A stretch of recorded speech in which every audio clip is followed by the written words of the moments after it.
what their oral traditions say, what their written traditions are, if they have any.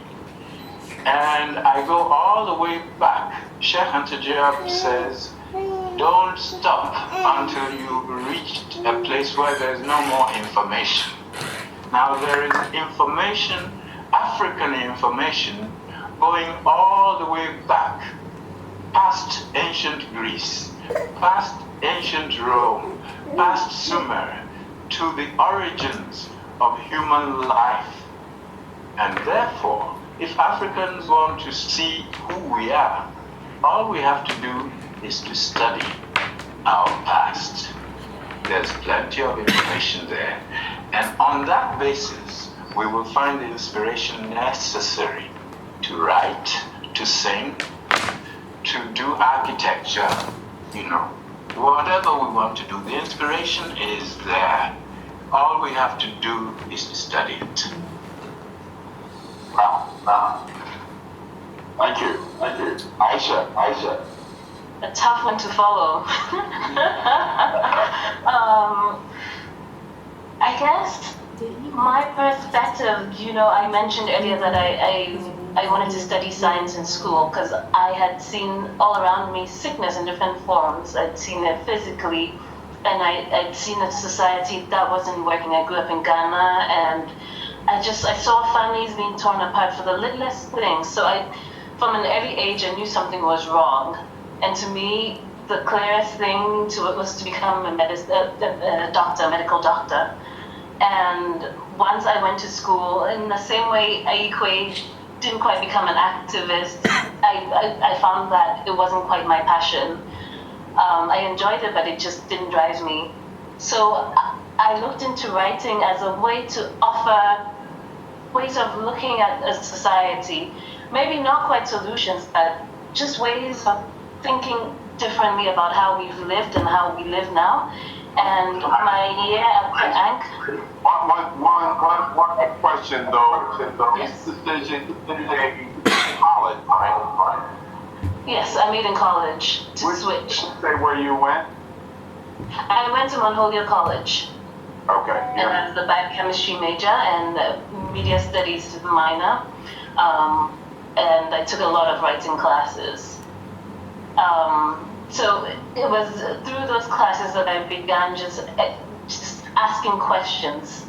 Why does the society work this way? Why do we do things that way? And then it was my year at Ankh that just opened up my world and showed me the possibilities that writing offers to people. And sometimes it's not even as a writer. For me, it's who can access your work and then use and run with your work. So for me, the healing comes after that. Somebody takes your book and says, okay, now there's solutions for living. And it's in the smallest things, like how do I take care of my child, or how do I deal with my husband? I think literature has multiple ways of helping society in different ways. And so, not much to add. He talked that question, but just that literature can offer solutions, and maybe it's not in the present, but down the line somebody sees the work we're doing, the translations we're doing. We have a book of translations on a man who goes to appeal 9 times for justice to be served, and that book can serve as a law book down the line. So for me, that's the power of literature, that it can heal, that it can effect change, if not in the present, in the future. I want to put one more related question to you both, and then I want to give our others some heads up that we'll be going to the others for questions too. But you both tell a very compelling story about what led you to be writers, and this instinct to heal is one of the things that I see as a theme between the two of you and what you've written and what you've said. My second question is, I can see that in each of your works, especially you, Ayi Kwei, in the storyline somewhere, and often somewhere pretty profoundly clear, it is the case that those who weaken us, those who burden us, the enemies that we have are so often within. There's no question that the more general force has to do with the clash of the civilizations writ large. But what you both tend to clarify in your storylines is the characters in the story have choices, either to follow a path of destruction or to make a different choice and follow a more positive path that has to do with who we are, instead of running after another tradition that has clearly not served us well. So there is this notion that we ourselves, as a people of African descent, are not making the right choices, or the choices we could make to bring about different outcomes and results as it relates to the condition of our people. The enemy, therefore, is so often within. They are external, no doubt, but there are a lot of internal enemies and forces that are not forces for good. So I'd like you to say a little bit more about that, and say a little bit more on the positive side. What is the way out of this? I mean, Ayi Kwei, you talk about healers and the need for our people and humanity to create this different kind of person, the beautiful ones, right? Say more about how that is to happen, because I'm sure you would confess that the beautiful ones are in the minority in the world right now, and the healers. So how is this positive force going to grow? Okay, there are good historical reasons why we sometimes attack each other. When an external force has succeeded in subduing a people, the way to survive under the domination of that external force is to do what that powerful force says do. That becomes the new norm. Any child who goes against that new norm is going to get killed. And therefore, we are brought up to do what is normal within an unacceptable situation, because historical evidence as African, as a in a world not made by us for us. Governor King Umba Cabra thank God.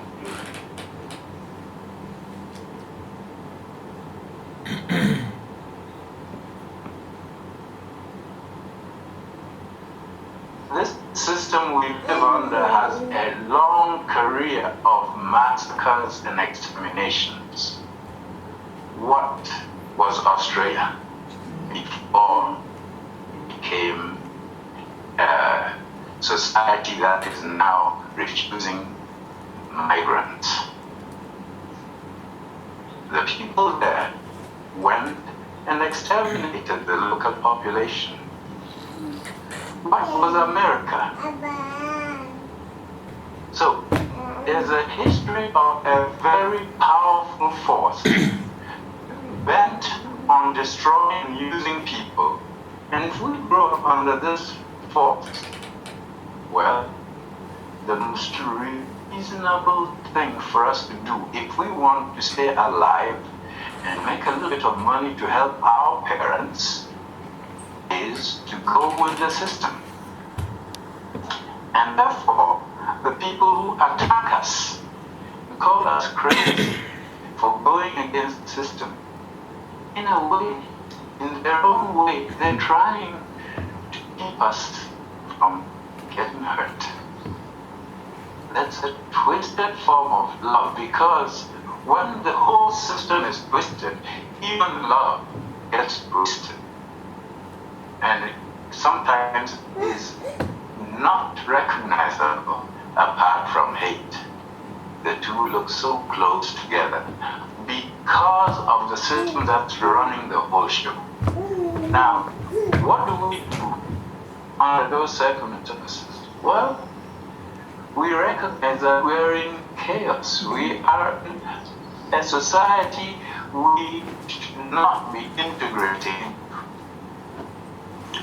We should be creating something better. You say that to any ambitious African or black man, and they say, you're crazy.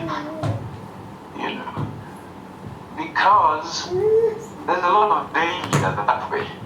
And we've had enough danger, so much danger, that all we dream about is to have a life free of danger, where it's going to shoot us for looking. No one is going to keep us unemployed. So, there's a historical reason why we're sometimes our own enemies. We don't have to tell them that. Be what the enemy journalists will do. Very successful. What we need to do is find out who want to create better, some egalitarian, something that is independent, cheat and murder, and to do it together with them. Some people. So, in my writing, this is what I try to say. Don't start it, because you're seeing so much murder around us. Don't discourage, because young people are getting up from freaking day. Is it possible he's going to Europe and do manual labor there? Don't look somebody who's looking for solutions, like yourself. And just to add that,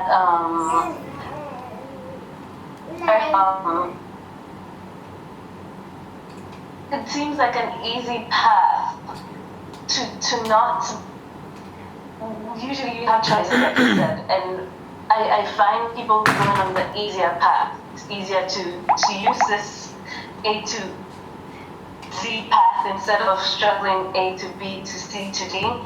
So what happens is that people, in what I'm seeing in Ghanaian society, is that people are looking for the easy way out, and it seems like the path that needs more work is not interesting to people. Like learning hieroglyphics, I can't imagine the number of young people who would want to come and do that here right now.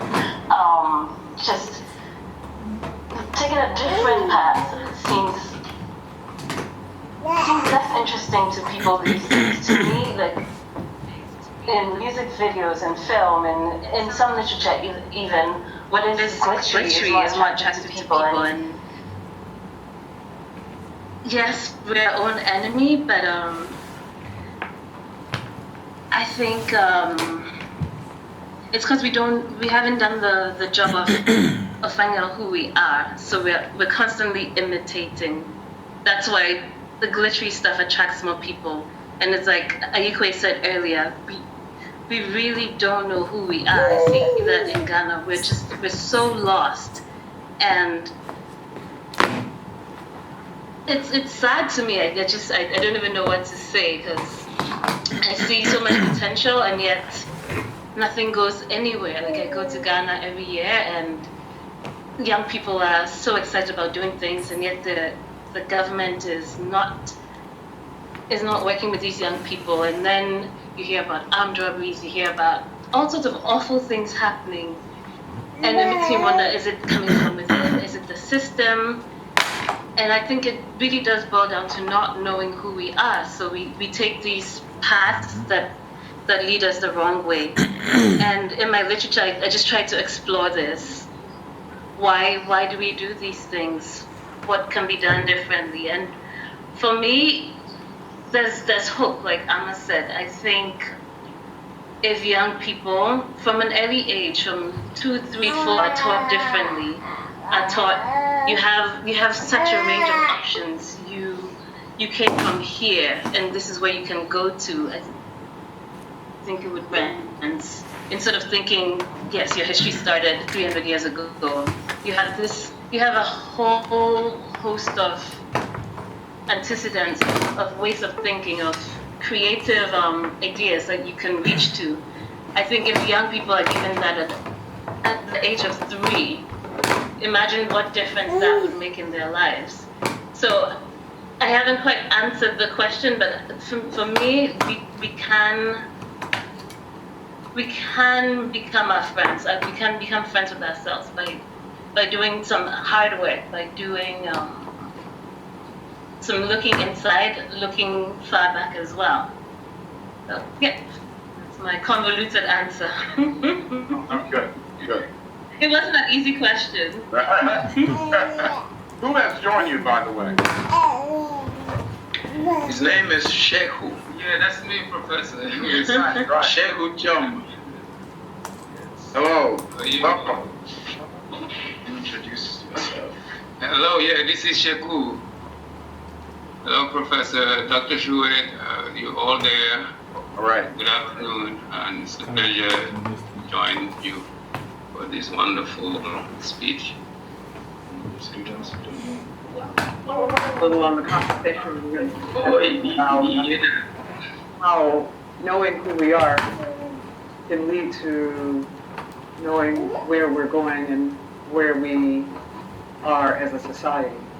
So it seems that writers.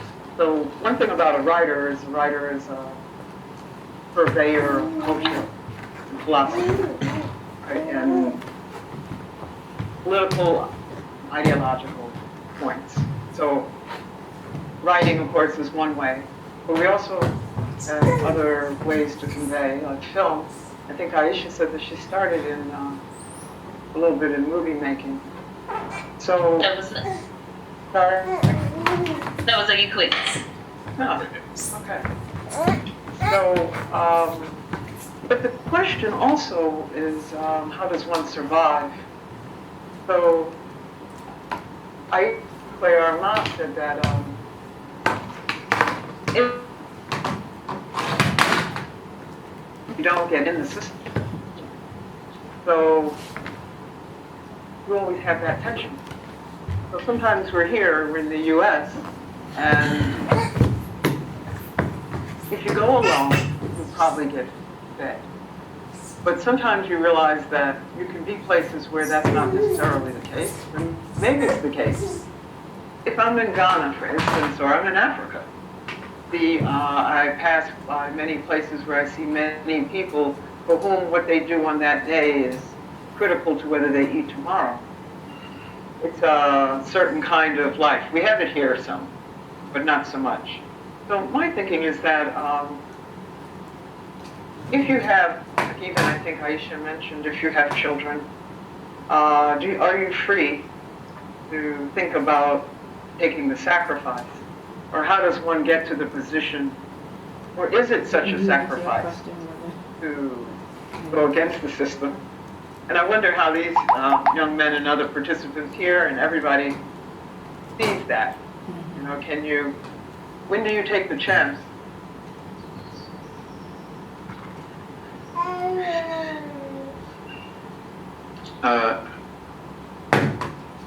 Of 23, when I decided to go be a freedom fighter, I would not have gone had I had 3 children to support and a wife.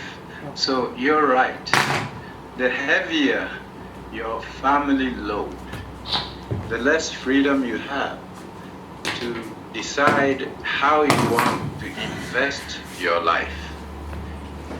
The easiest and therefore the seemingly most rational way to invest one's life, if one lives under an established system is to get inside the system and to rise as high as possible.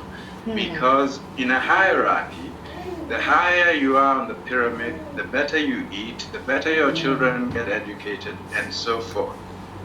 Therefore, the person who is trying to make the future looks completely antisocial. And the person who is actively helping the foreigner destroy his land may actually look like the big man on the block because he gets rewarded richly. Now, this is a problem everybody who tries to change a system has to face. If the system can persuade you that in order to live at all, you need a salary of $200,000 a year, well, then your options are already given you. Your path is laid out in front of you. Now, the problem that people face when they want to innovate is how to live, how to become comfortable, how not to get divorced, how to get a decent education for one's children, and so forth. We won't run away from those problems. We can find some answers if we study history, because in our history, in African history, these problems have come up before. Sometimes they've been solved, at other times they've been flubbed. Now, if we go back in our history, we will find that instead of people trying to educate their children to climb up into the system, to become big shots, there was a time when education was conceived of not as an elite pursuit, but as a social service, meaning everybody gets an education. That's a very long time ago. Today we take it for granted that a good educational career is a climb up a steep pyramid, and that by the time you get your school certificate, BA, MA, PhD, postdoctoral degrees, get up to the top of the ladder, you have left many people. So and so went to an exclusive school. The meaning of that phrase is that masses are excluded from that situation of comfort, and therefore this person has succeeded. Unless we're able to define success in broader ways than the purely personal or familial or tribal, we will not get out system. And by the way,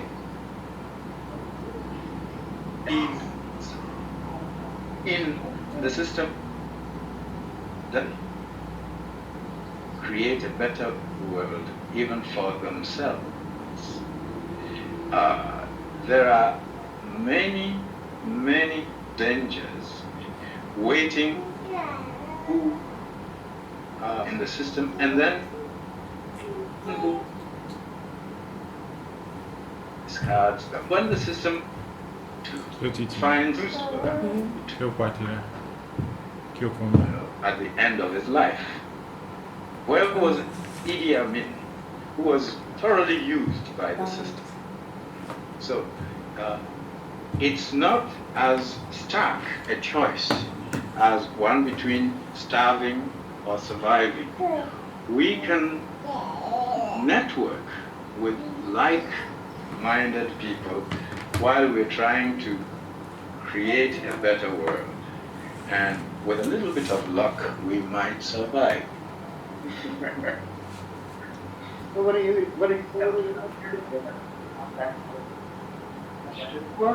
you have another question? Is it possible point in the system and then work to change it to a new system? Is that possible? I'm a Morehouse man here. That's a very Morehouse question. That question meant for me? Yes, sir, whoever willing. Okay. Is it possible? You have to be a dialectician in order to do that. You know, a dialectician is a person clever enough to turn something into its opposite. Now, people say that it should be possible to work inside a system and to turn it around.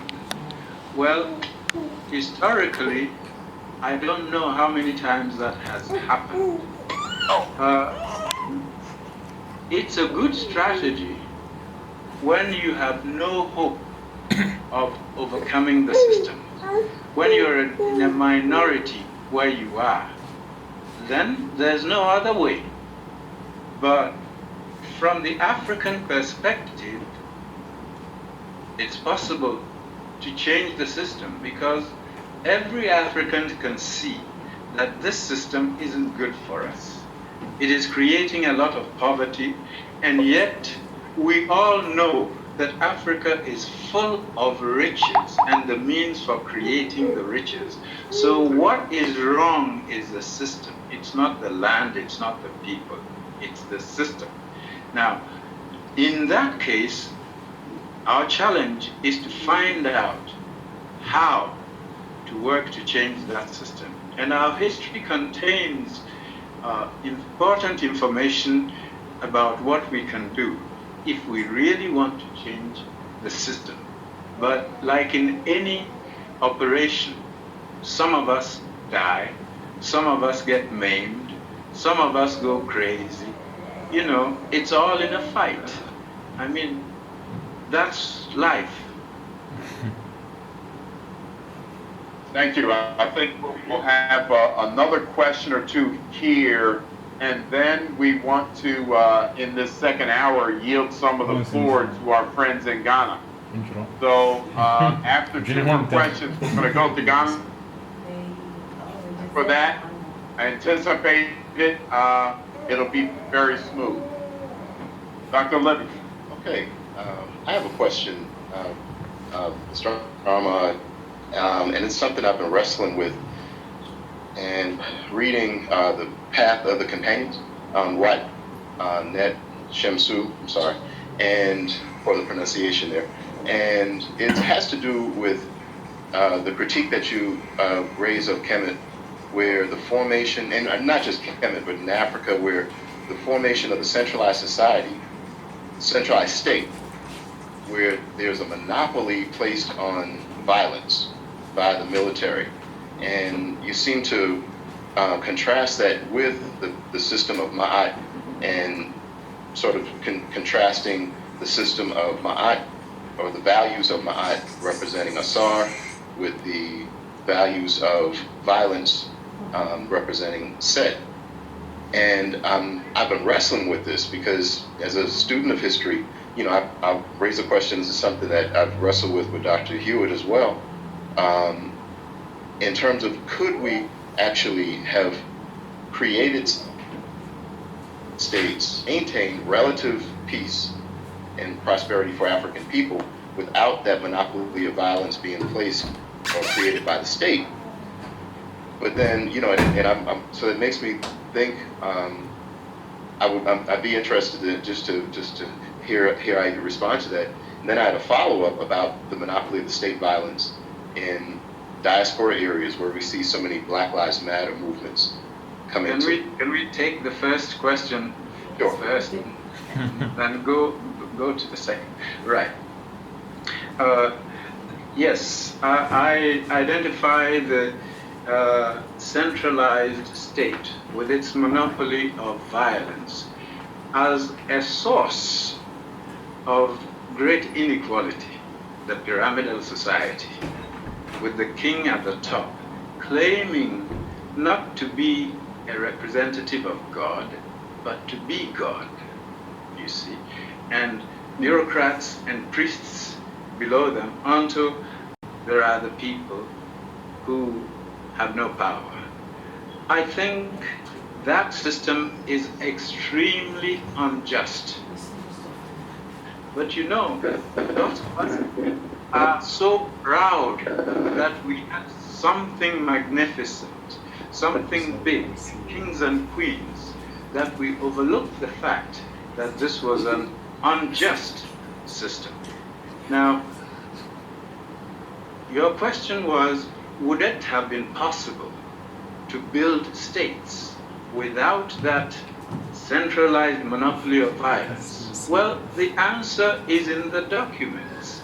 You know, the Palette of Narmer, which is the official beginning of the dynastic age in ancient Egypt, shows this strong man smashing his enemies, you see. And this is supposed to have been the beginning of civilization. But, in fact, what Narmer did was to unite the two lands, that is, Upper and Lower Egypt, Northern and Southern Egypt. Before Narmer, the two halves had already been uniting themselves, not through war, but through cultural interaction.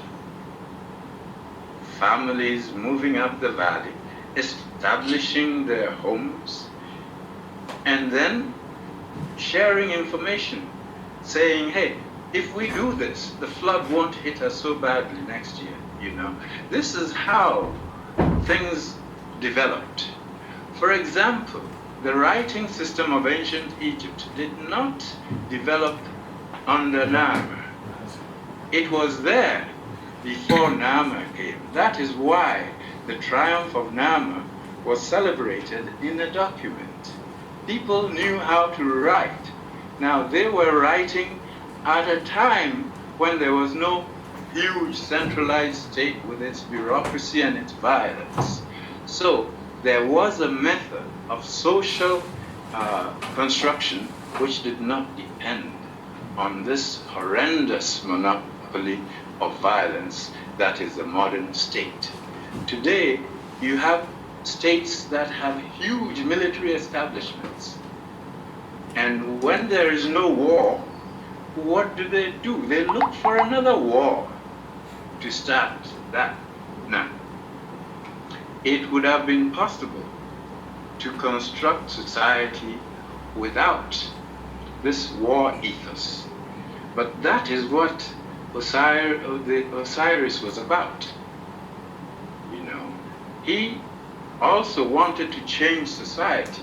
He wanted to change techniques of agriculture, science, and so forth.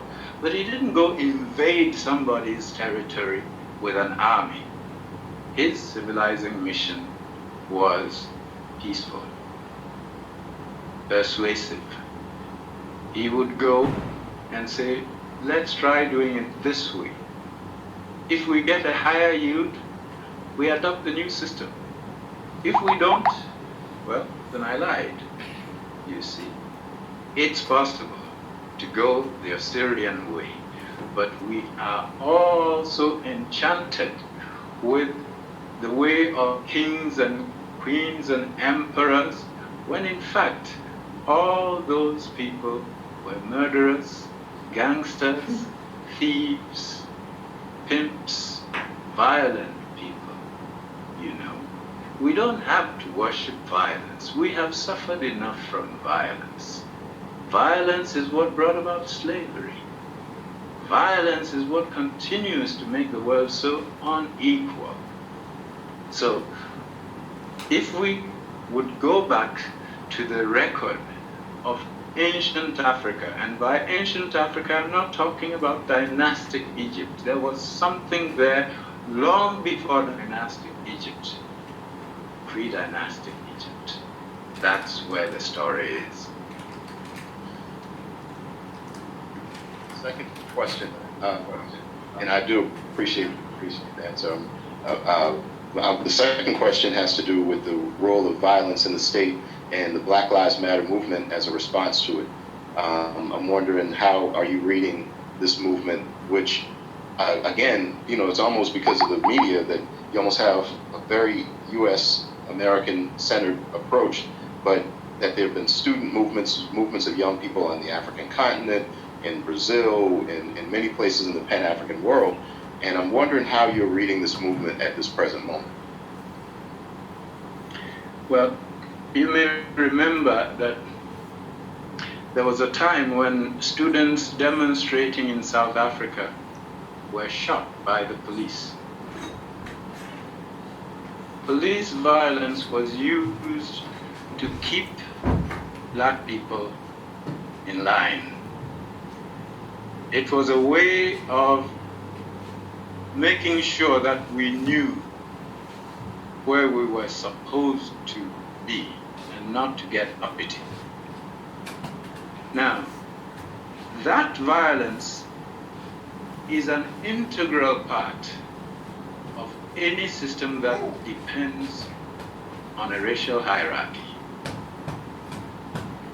And the American state was born a racial hierarchy and remains a racial hierarchy.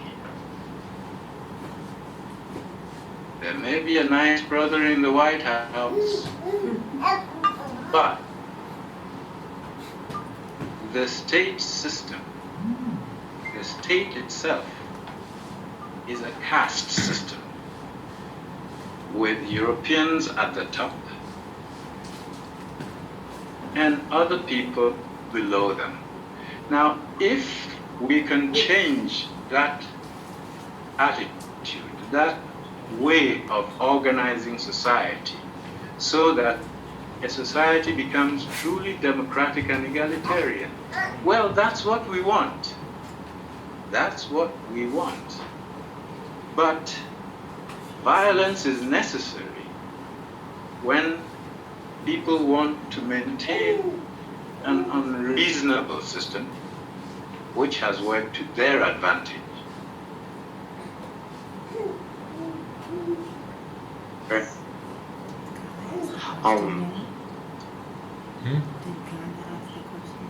Of knowing your history to knowing yourself, and I wanted to address, my name is Keith, so you were important, and as an artist, how do I begin to, how would you suggest that I engage our spiritual history that predates, Christianity in a positive light that can be received by, Black people, and help us to get towards that healing process in our own spirits? All right. In general, we are educated to be ignorant of the world's religions and different spiritual methods. We are given one, and we're told this is yours, right from childhood. If we're in a Muslim society, we're taken to the mosque and we're told this is the truth, the Quran is the truth, and so forth. If we're in a Christian society, the same thing happens with the Bible. That becomes our text containing truth. That those of us who know how to read do the necessary work of reading every philosophy that we can find. Buddhism, Taoism, Confucianism, Zoroastrianism, these are very interesting philosophies. And the more you read, the more you discover that people are trying to find out, how should we live? What is the best way to live? Now, once you know that people are trying to solve this big problem, how should we live, you're ready to understand what people mean when they say Plato was a great philosopher, Aristotle was a great philosopher. Well, yes, they gave great solutions to certain problems. Let me find a quote that can help us talk about this thing. Here is Aristotle one of the greatest philosophers in Western civilization, talking about how to create conditions for living well. He says, of possessions, that which is the best and the worthiest subject of economics comes first and is most essential. I mean, man. Now he's talking possessions. He says man is the best possession. It is necessary, therefore, first to provide oneself with good slaves. That's Aristotle. He's an advocate of good slaves as a way to the good life. And you have philosophers presenting this guy as a great thinker. Well, then there's no difference between a great thinker and a great criminal. He says, now slaves are of two kinds, the overseer and the worker. Now he's going to talk about education. It is necessary, since we see that methods of education produce a certain character in the young, it is necessary when one has procured slaves to bring up carefully those to whom the higher duties are to be entrusted. Aristotle is saying, for the good life, a man needs slaves. And in order to ensure a good supply of good slaves, he must educate the people who will execute the tasks of slavery well, and must educate their supervisors too. Now, if you get into that kind of a frame of mind, then you end up with a situation in which you may have to celebrate President Jefferson, who was a slave owner, as a great liberal. You know, what Aristotle is saying is, go ahead, enslave people, then train some people to manage the slaves. Now, if you have that kind of a system already established, well, you may end up with an educational system that says you're a good leader, meaning that you are fit to manage the other slaves. You'll be rewarded, you see. I want to quickly add to what Ayi Kwei said about just reading widely. That's some of the work I did when I was here, both the first time and I came again in 2014. And one of the things that came out of that for me was the connections between, say, ancient Egypt and Christianity, and then Islam and even Judaism before Christianity. So I think if everyone did that work of just not being so close-minded, of not having tunnel vision, of just learning as much as there is to learn, we realize the connections that there are, and it just opens your mind up in amazing ways. So I think if you can, I don't know what resources the Morehouse Library has, but just read everything you can on every religion there is, and you will find amazing connections, and then you can take it from there. Thank you. That's a great perspective and great answers. We have another group from Ghana here, and I don't know if Dr. Hewitt, you want to introduce them or have them introduce themselves? Let's see if we can bring our participants from Ghana. For us, I guess. Okay, I've just unmuted. Can you hear us? Yes. Okay. So we have, this is Dr. Obadeli Kambo. who has a PhD in linguistics and is our alumni. And of course, our colleague from the earlier talk. And he has with him 3 young people, I see. Right? In the student situation. So, you know, to the extent you can, Dr. Campbell, maybe you could start with the introduction of your students real quickly, and then the questions, however you all want to pose them. Okay, these, what we have online, are students from my Foundations of African Thought class. There on the far left, you see Mr. Alote Bruce, you see Bernardine Ganson, you see Kwaku Dako Ankra. Here we have Yao Asari, we have Ama Seram Peglo, we have Nana Kosia Hansen. Last but not least, we have Eric Te Kumado. Over there, we have my wife who is breastfeeding, so I won't put her on the camera. She's shy about those things. And my youngest child, Akosia, is the one who's benefiting from that.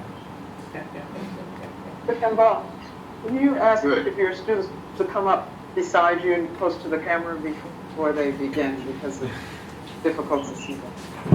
I told them come close, but they think I will bite them. Well, This is Eric, if you can see him. The young lady, she's too far back. Young lady, you're too far back. I think there's a chair over there.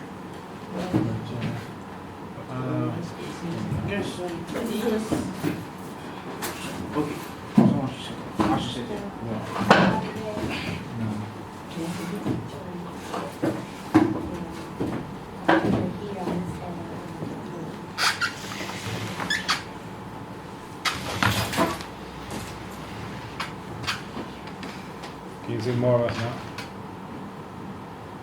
Okay, so, hello. We So could begin Eric, with, Yao, Nanakosia, Sarah, and then 3 more online who I also already introduced. So with the 4 young folks who we can see there, if they could begin with questions, we'll, because we want to use the time. Yes. 4 young folks, you're on. So I have a question. You still hear them? Okay. Yeah. I hear Obadele when he talks, but I don't hear anybody else. All right. They're pretending to be shy. I'm here. I'm not shy. There we go. Can you hear me? Okay, I hear him now. Right. All right. My name is Tai Kumado. One of my names is also Eric, but I'm considering changing that soon.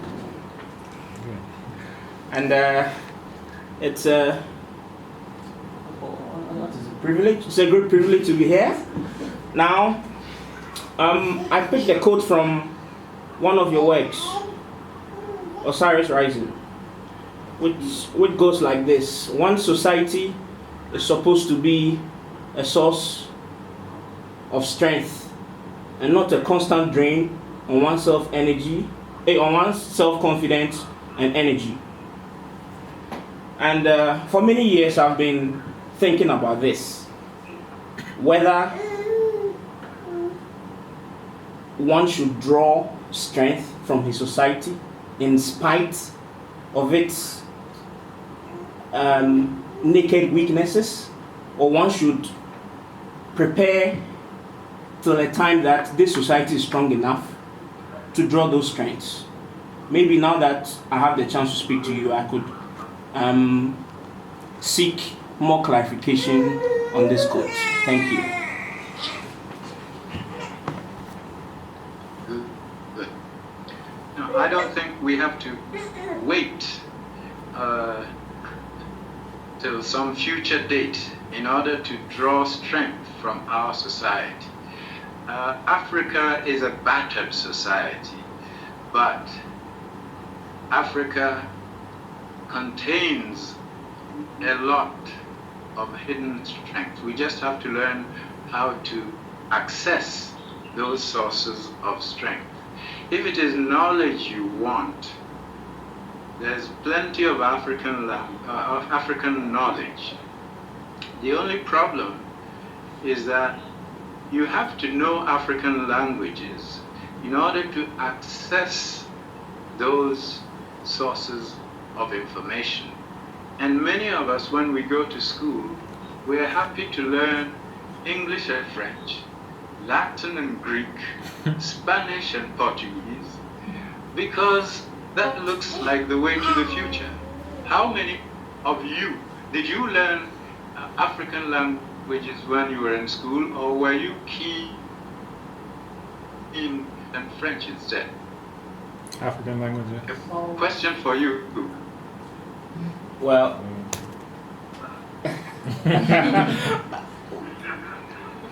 in the school I attended, it was a great taboo to be interested in African language during school hours.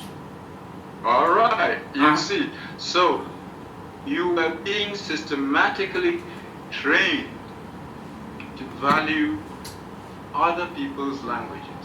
Now, if you speak other people's languages, you can hear their conversations with their societies. If we speak African languages, we can hear African ancestors talking to each other and to us. So, once you discover that you need that source of strength, it is there. All you have to do is to learn the languages required to put you in touch with the information. One of those languages is your own mother tongue. If you learn to read or listen to your mother tongue, there are many people you can ask. But there's a written source that is very old and that is extremely African. If you learn to read ancient Egyptian hieroglyphs, you will hear some of the voices from the past.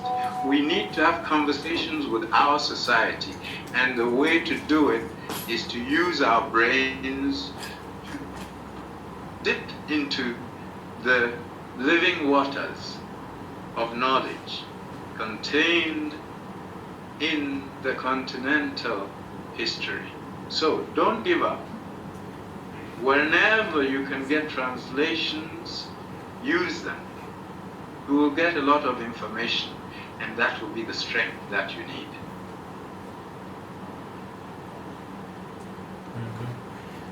Just on that note, we shared something from African philosophy, the Pharaonic period, on a group that was, of course, published by Per Ankh, but is a great resource for some of those texts from ancient Kemet.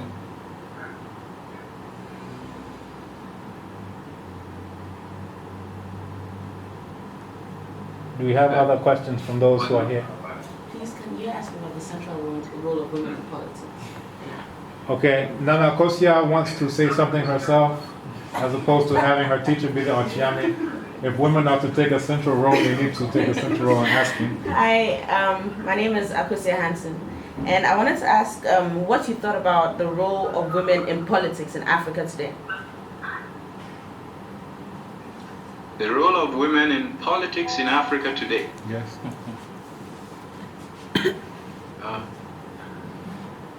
Well, I think men are in the front row and women are in the back row. They sit in the back of the bus. No? A few women get to ride in the front, but how many of the 50-some presidents are women? Very few. Sometimes we are told that there are 30 ministers and a great deal of progress has been made because now 10 of them are women. Well, it shouldn't be 10. It should be 16 out of 30, you see. So I think women deserve a better place in African politics. In the remote past, women were supposed to be on equal terms with men. But again, when Africa established the first dynastic society, that was when the man's role became important. Why? Men are more efficient at killing than at creating. They are better warriors. So when the society turned war, the men became more important. In every society that values war, men are in the front row. So it's normal to find that women are underrated. But if the beautiful ones get born, half of them will be women. And just an interesting anecdote that when the system became dynastic, even when a woman was in charge, she wasn't referred to as a woman. She was the king. She wasn't a queen, which tells you how bad it was. But hopefully we can change things. Just really quick as a follow-up, in the historical context, I think about queens like Amani Renas, Amani Shikento, and others from Ethiopia, warrior queens who would be on elephant back, who turned back the Romans. I think about Queen Nzenga. I think about Queen Amina. I think in the diaspora of Queen Nani of the Maroons, and the so-called Amazon warriors of Benin. I'm wondering the degree to which those women may have been inefficient, or how does that dynamic, especially where women ruled outright, such as in Ethiopia, so forth, and so on, both on the continent and the diaspora, how does that fit into this overall framework? Well, it's a few women in a male occupation, no? That's what it is. Most of the presidents and generals and so forth have been men. It's all right to celebrate one woman or two or three making a breakthrough and integrating into the system. But really, the things worth celebrating that women do is, how they keep whole societies going by forming groups. There are Susu groups, there are Ndobo groups, there are all sorts of cooperative societies in rural Africa. We don't look at them because those things we're not encouraged to study. We're encouraged to identify with the ones who are out there, as warrior queens and so forth. Well, I think women do a whole lot more than fighting, and if we can concentrate on those activities, I think we'll create a much better society. Thank you. One of the students online, Bernardine, has a question. If she could be unmuted from the Morehouse side. If not, I can ask it. She sent it to me. Oh, go ahead, Bernardine. And I'll mute myself. Hello. Hello. Hi. My question is mainly on the issue of the problems of Africa. Mostly we are talking about knowing our history and letting it guide us. But it seems sometimes our leaders do not know much about the Africa that they are ruling in the first place. And I wanted to know whether I'm the only one with that thought, or it's something that everyone shares. Not everyone shares it, but I share it. I share your thought. I don't mean this in a disrespectful way. Nelson Mandela said that he wanted to learn about the history of Africa, but he never had the chance when he was going to school to learn about the ancient history of the continent. So it wasn't his fault It was the system that made him not know. Instead, he was in the history of Europe. Now, this is a system's necessity. That is, in order for the system to function, African leaders have to be ignorant about African history and to be very knowledgeable about the history of Europe, because all the solutions we are offered are coming from Europe. No one ever comes and says, okay, you want to develop, here's your model, it's from ancient Africa. No, the models we are offered all come from the World Bank, the IMF, European institutions. The state system that we have in Africa today was set up in Europe, in Berlin.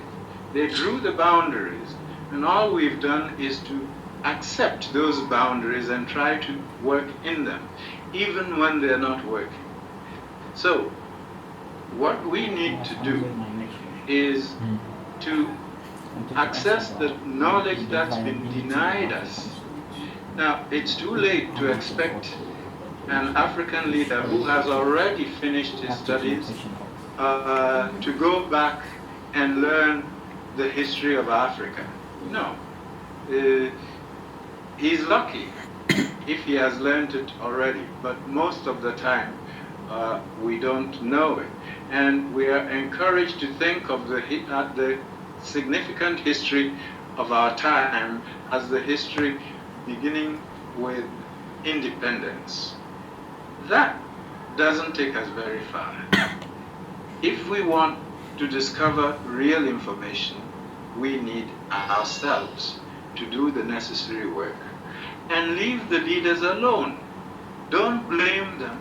They're doing the best they can, but you can put wrong information in the cleverest computer. It will bring out wrong answers.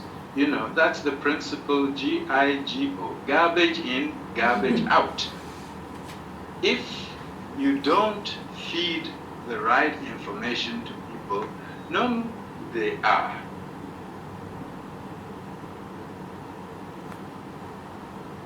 I think at this point we'll just open the floor. People might have additional comments. Perhaps you have a follow-up, but if not, we will. Let's see what's up. Let's see who's where. Anna? Yeah, I have one. I'll tell you. Okay. Let me let y'all go first. We have to put the youth in front, right? Okay. Hello, my name is Yawasari, and well, my question, as in, I want to find out. Now, you find out that the call for Pan-Africanism, the call for unity on the continent, comes largely from those in the diaspora. And well, it makes me think that maybe it could be as a result of the shared recent common history. Now, my question is, for those on the continent, how are we to complement that call, that drive for unity? How are we to complement it? Because you don't see much being done on the continent itself when it comes to Pan-Africanism. So how are we to realign ourselves to meet that need?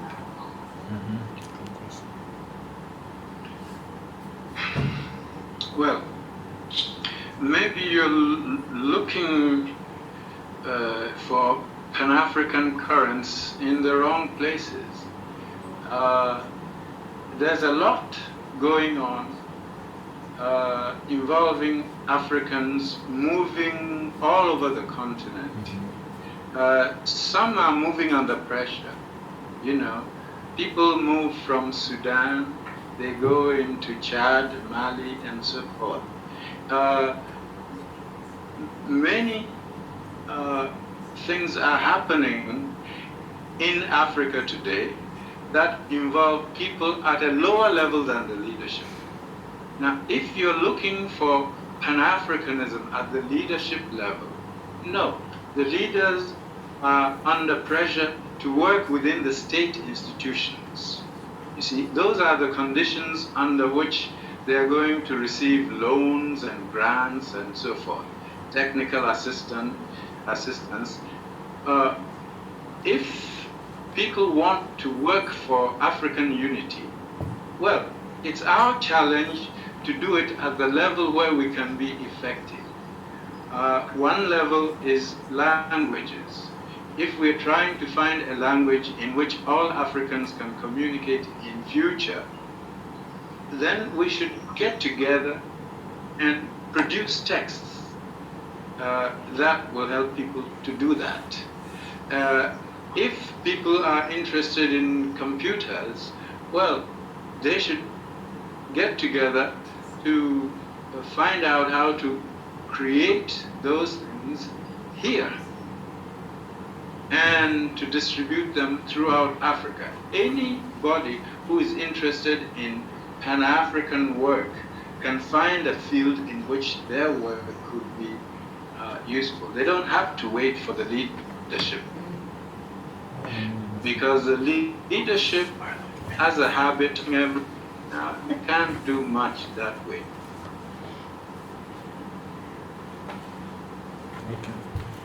Okay. Mr. Armah, I also had a question, a little bit of background. I had the fortune or perhaps misfortune to grow up in a conscious family, so I grew up around a lot of other children whose parents were of like mind, very African-centered. And what I've seen, what I've observed over the years is that the children of these, some of our most foremost scholars and lecturers and, whatever, their children tend to be insane. To put it in the words of Dr. Clark, they want to out-pope the Pope, out-Muhammad, things of that nature. So my question comes to intergenerational transmission. What are your own observations and what would be your advice in terms of having your own children follow in your footsteps towards all of these lofty concepts that we are discussing, from Pan-Africanism to the work of the language to anything else that we're talking about? Just in short, what would be your recommendations or observations on that? I don't dream of persuading my children to follow in my footsteps.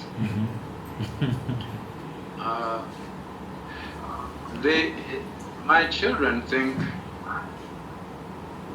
I work a lot and I don't make much money. That's not a good role model. I would like to persuade them that the work I do gives me enormous pleasure. But, I think sometimes they think I'm a sort of masochist, a glutton for punishment. Because lots of things happen to you when you're trying to be an African in this world. I try to be an African writer in a world where most people writing in Africa want to place themselves with European publishers, American publishers, and so forth. And sometimes, even when I refuse to work with an American publisher or a European publisher, you know what happens? They steal my work and sell it in Africa, and there's nothing I can do about it because the leaders are going along with that game. So, no, I wouldn't tell my children to follow in my footsteps. I would like to live in such a way that people who are interested in the same ideas will come to me and say, well, let's do it together. They don't have to be my children, because the model that I know is the Perang. The Perang is a family made up not of your blood relations, but of people who share the same ideals and ideas as yourself. So you come together. Now, any child who comes to me wanting to do the work I do, I will welcome. Doesn't have to be my own child. But I don't try to persuade anybody to come to me, because I don't think it's fun for them. It's fun for me to do what I do. But that's because,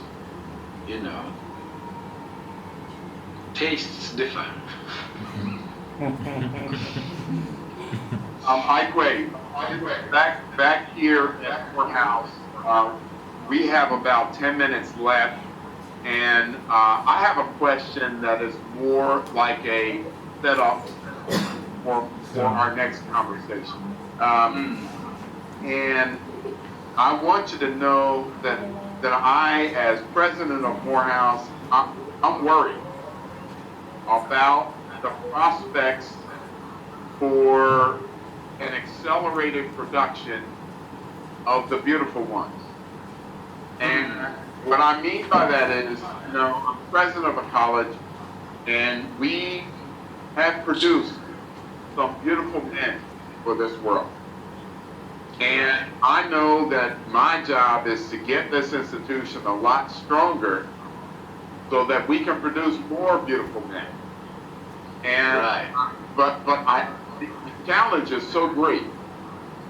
And I want to ask you a question now, but I want to go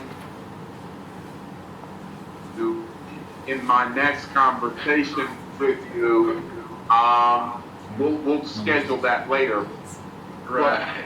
I would like to be thoughtful and go deep and innovative about how best to accelerate the process of generating beautiful people, more beautiful people for this world. You have an institution in Quran. We have an institution in Morehouse College. Spelman College is right across the street. There is leadership in our educational institutions that is inclined to do this work. But we need to begin to have dialogue about this work and how we need to adjust what we do to get better outcomes. What are your thoughts about what we can do in terms of your own ideas? What resources do we need to gather? What curriculum do we need to develop? How do we begin to get better organized to do this work more systematically?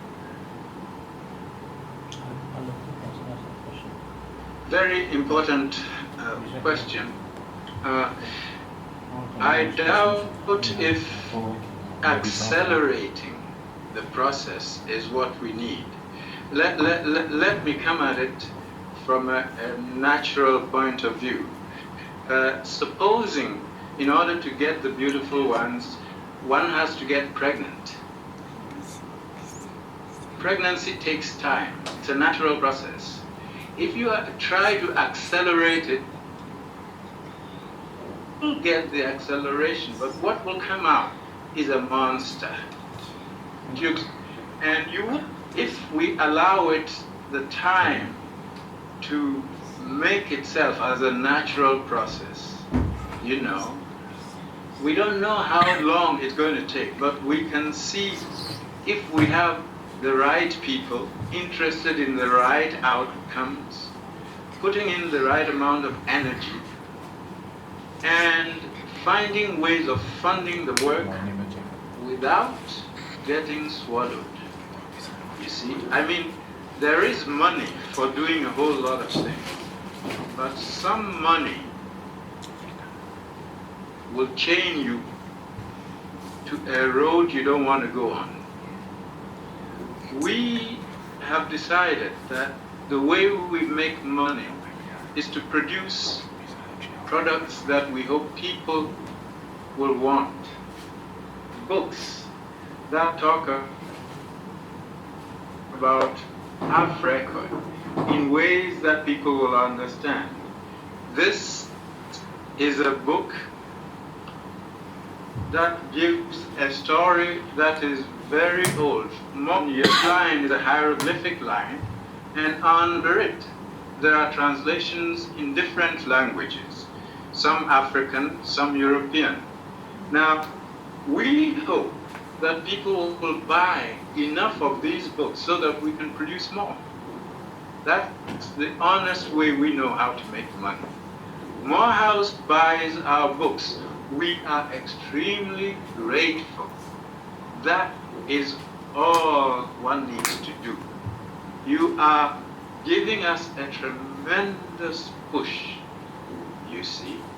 So, as long as we have people buying our product, we will give ourselves the responsibility of finding out how to put out the most useful and the most beautiful products, or talking about the African past, helping us to hold a conversation with our society so that we will know when we're looking for scientific information that yes, we've got a lot of it in Africa, although in schools we are told that the scientific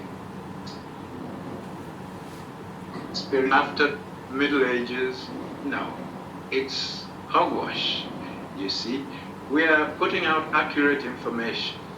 Anybody who helps us to sell the books is accelerating our process along a natural rhythm. That's what we need to do. Thank you. Well, I will go deeper next time. I will also, even on camera, invite my two professors here. When we do the purchase of the healers for our freshman class, which I said I will activate this week, I'm going to buy some of the copies of that book in case we want to figure out how to get it in our curriculum here. I'm also going to, our commencement speaker this year is one of our trustees. And I've talked with you about him before. His name is Strive Masiwa, and is from Zimbabwe. And he has just done a deal to provide education to online to a number of African countries, and has expanded his own influence on the educational system there. And if you are able to send the books right away, and his wife, who will be getting an honorary degree, Titi Masiwa, runs several schools in Zimbabwe and in South Africa, and they might be intrigued. I'm just saying, Morehouse is going to partner with you in this very important work on the road. Thank you. Just send me a note, how many books, and we'll get it done. Okay, that's good. I don't know if there's more. What I do know is that I have to take my personal leave now because I have a number of students, about 35 presidential ambassadors, who are gathered in my house for a noon luncheon, and that means I need to be here in 5 minutes. Okay. Have a good day. Our two students who were doing media work also come around back, please, and be in a captured here. And I want to give our technology team a hand for the setup up here. Thank you. Very good. The video, we lost the video there. Is that, that's not intentional, is it? We were in the process of signing off. We didn't want it to be abrupt. I see them. Okay, they here. Okay. We're going to take a picture to close out. We have two technologists in the back. They'll keep, then you all make it up here. You're going to stay there. Hi. That is delicious. Right. Thank you. Thank you. Thank you. All right. Thank you. Thank you. All right. Take it up. Bye-bye. Okay. We're good. Thank you. Thank you. Thank you. Thank you. All right. See you next time. Likewise. She's got a nice. Mr. Armah, we have a young student with a question for you, if we could get that in before you close. Hello. Mr. Armah, we have one question here in Ghana, if we can get that before we close out finally. Did you hear? They have a question from Ghana. One question. Yes. Okay. Right. Go ahead. Ama Yonko.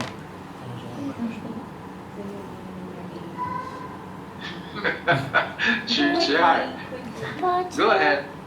Meeting the na madin fear and watching na masambisa no me say and I'm something with me yeah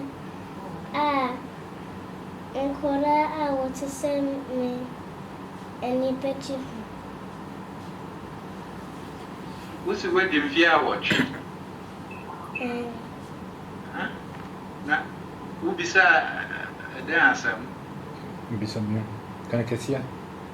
Maybe say and I'm something na meet me chona and Kora to send Nkora what to send me na when you veggie. I said, and I said, Ben, or between our chroa and Korate say no, and a bedje. Ah, okay. And answer some. My friend, but when I answer some, natural yet zindodo. Nancy Maya Akokra, and see, mean to mention. Na wuni ono bottom washro moframba anansesem na mabro anansesem bia ya chron wa ha med kurba bro wo wofie ho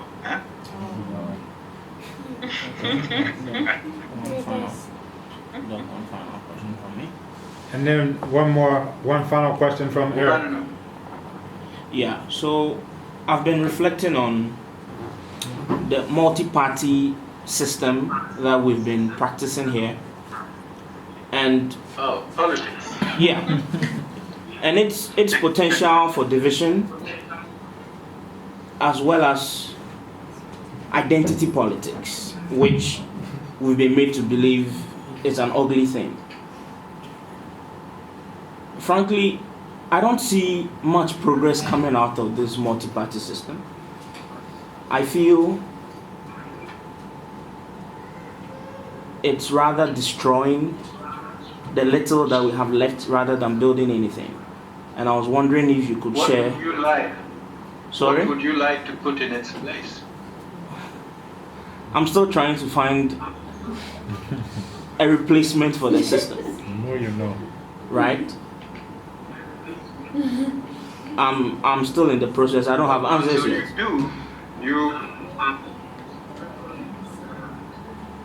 Yeah, think about it, and when you find a replacement, then you can advocate that replacement. You see, but I'm not a good person to talk to about political matters because I don't work in the political field. Politics is for people who like to exercise power. I don't like to exercise power. I work in the cultural field. I like to hold conversations with people, and my conversations are not about power over people, but the power that we can share. So we would talk about economics, we would talk about technology, science, culture, you see. Politics is a very specialized business. So I don't go there.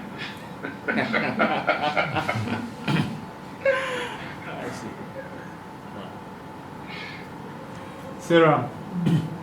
We have one student named Seram who hasn't spoken here. And since we are talking about the role of women,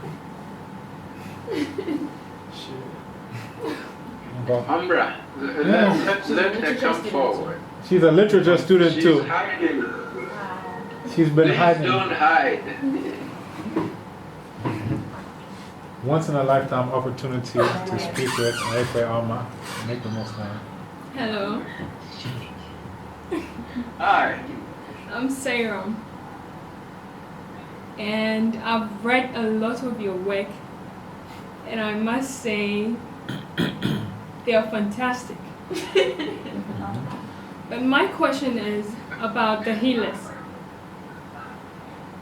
Yes. You talked about the healers having to go out of the community to be able to heal the community. And I've tried to relate it to our leaders of African country. And I'm trying to figure out how they can be segregated in order to be cleansed of the corruption in the community so that they can bring up the community in a better way. I'd like to know what you think about that.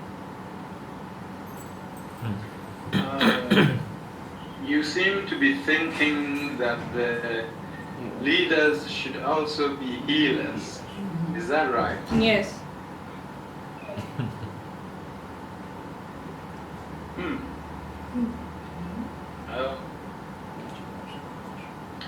Leaders want power.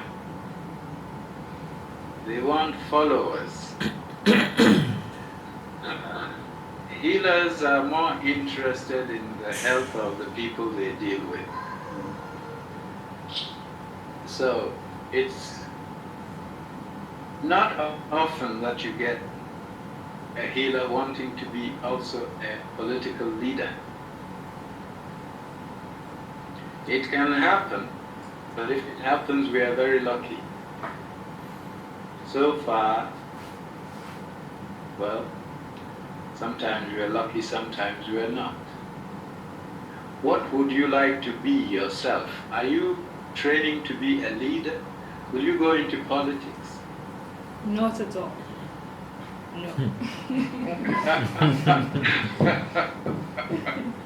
All right. Okay. Which profession do you want to go into? Teaching. Which profession? Teaching. Teaching. Teaching. Ah, good. Very good. I wish you luck.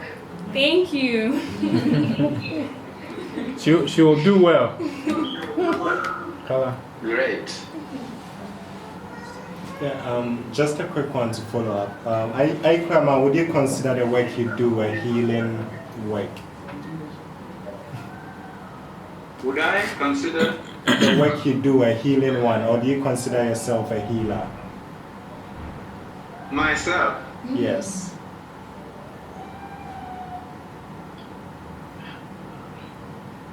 I'm a writer.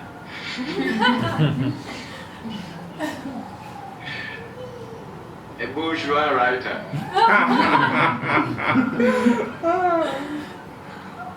Why are you laughing at me?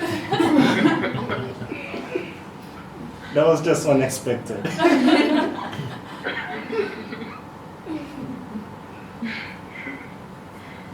Right.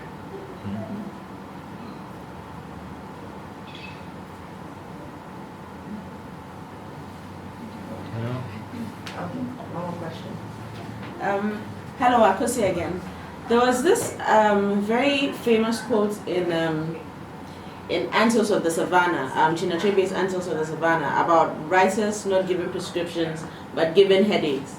I wanted to know what you thought about that quote. You're asking me to talk about what you thought about the idea. Yes. Your best friend. Is he your best friend? You want me to talk about Achebe? Yes, yes, please, if you can. Well, he has joined the ancestors. Therefore, let me leave him in peace. All right, fair enough. But he could still say something about his quotes, right? I could still say something. So, I didn't want to talk about this actually, but your reaction about Achebe has made me want to dig. So last year I was at the international conference in honor of Chinua Achebe. That was held by the Pan-African Writers Association here in Accra. Right. And amongst those present was James Curry. I'm sure he's a very good old friend of yours. Now, while we were discussing many issues with James Curry, one professor asked a question about the relationship of the outfit that James Curry held with you, right? The relationship of his outfit with you and the problems that were encountered and why you had to fall out. And I think he was quite evasive. He only said it was a difficult relationship from the beginning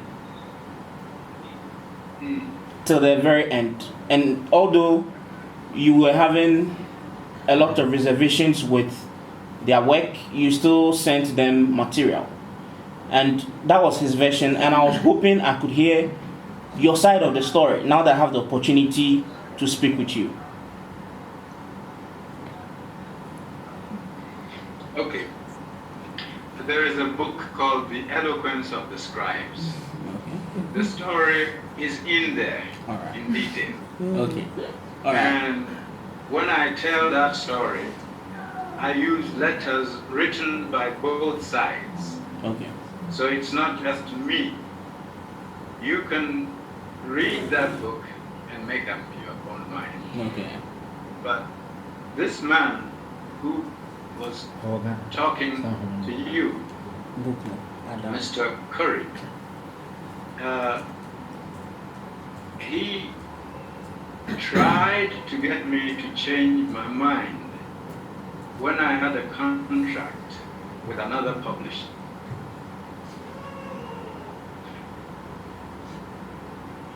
I guess that made it, but you know, when you have a contract with one person and somebody else comes and says, I'll pay you more if you give me that contract.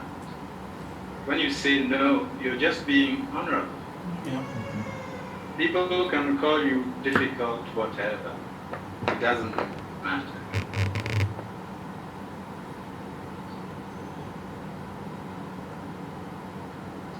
Far from sending them material, I've been trying to get them to stop publishing my work.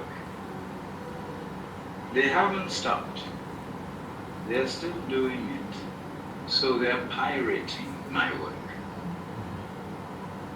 That man was lying to you. All right?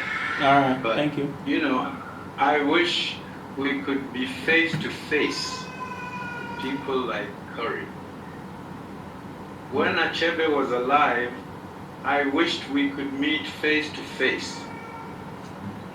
There was only one time when I had that opportunity to meet him face to face as two writers.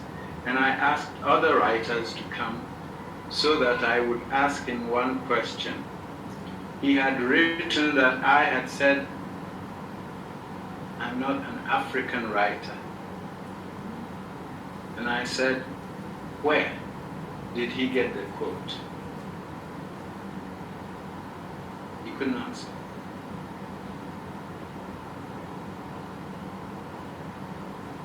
It wasn't a quote, he made it up. Now when you want to attack somebody,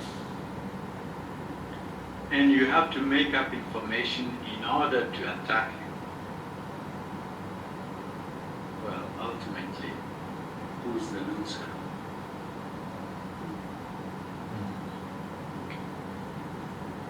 Let the dead rest in peace. Thank Okay. you. Yeah, thank you. Thank you very much. Stop worrying about these. Thank you very much. Questions. Okay. And yeah, you see, if I had the chance to read Eloquence of the Scribes, maybe this question wouldn't have come up. The problem is, I'm in my late 20s, and for all these years, it's been extremely difficult to find works by you. I so far have only 2 books, Osiris Rising and 2000 Seasons. And Right. I would like to have everything, but I have looked for them. I haven't found them, and I really hope that a day will come soon when your works will be readily available here in Ghana. Because recently, when I got 2000 Seasons, a friend of mine just notified me that there were copies of 2000 Seasons in the bookshop, Legon bookshop. I quickly rushed there to get one.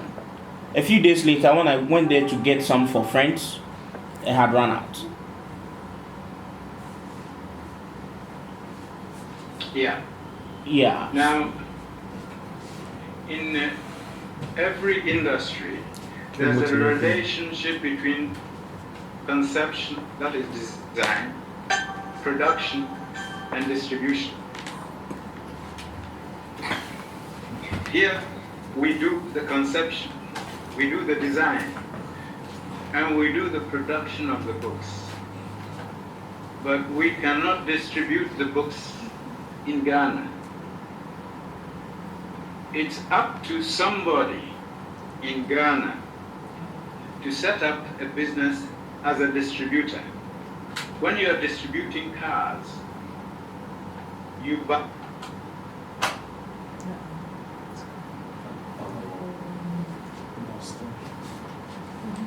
Try comment to my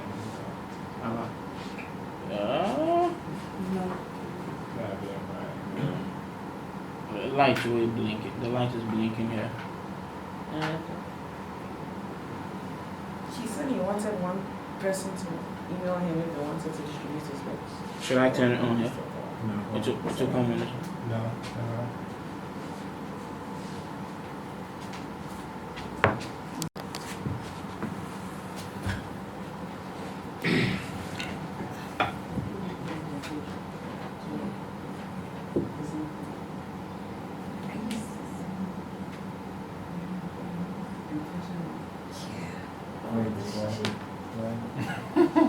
She enjoyed the beach.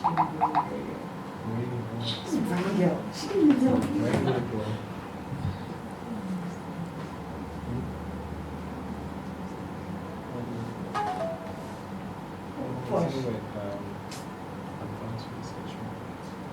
There's a boundary there.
Will they still be on? I want to know.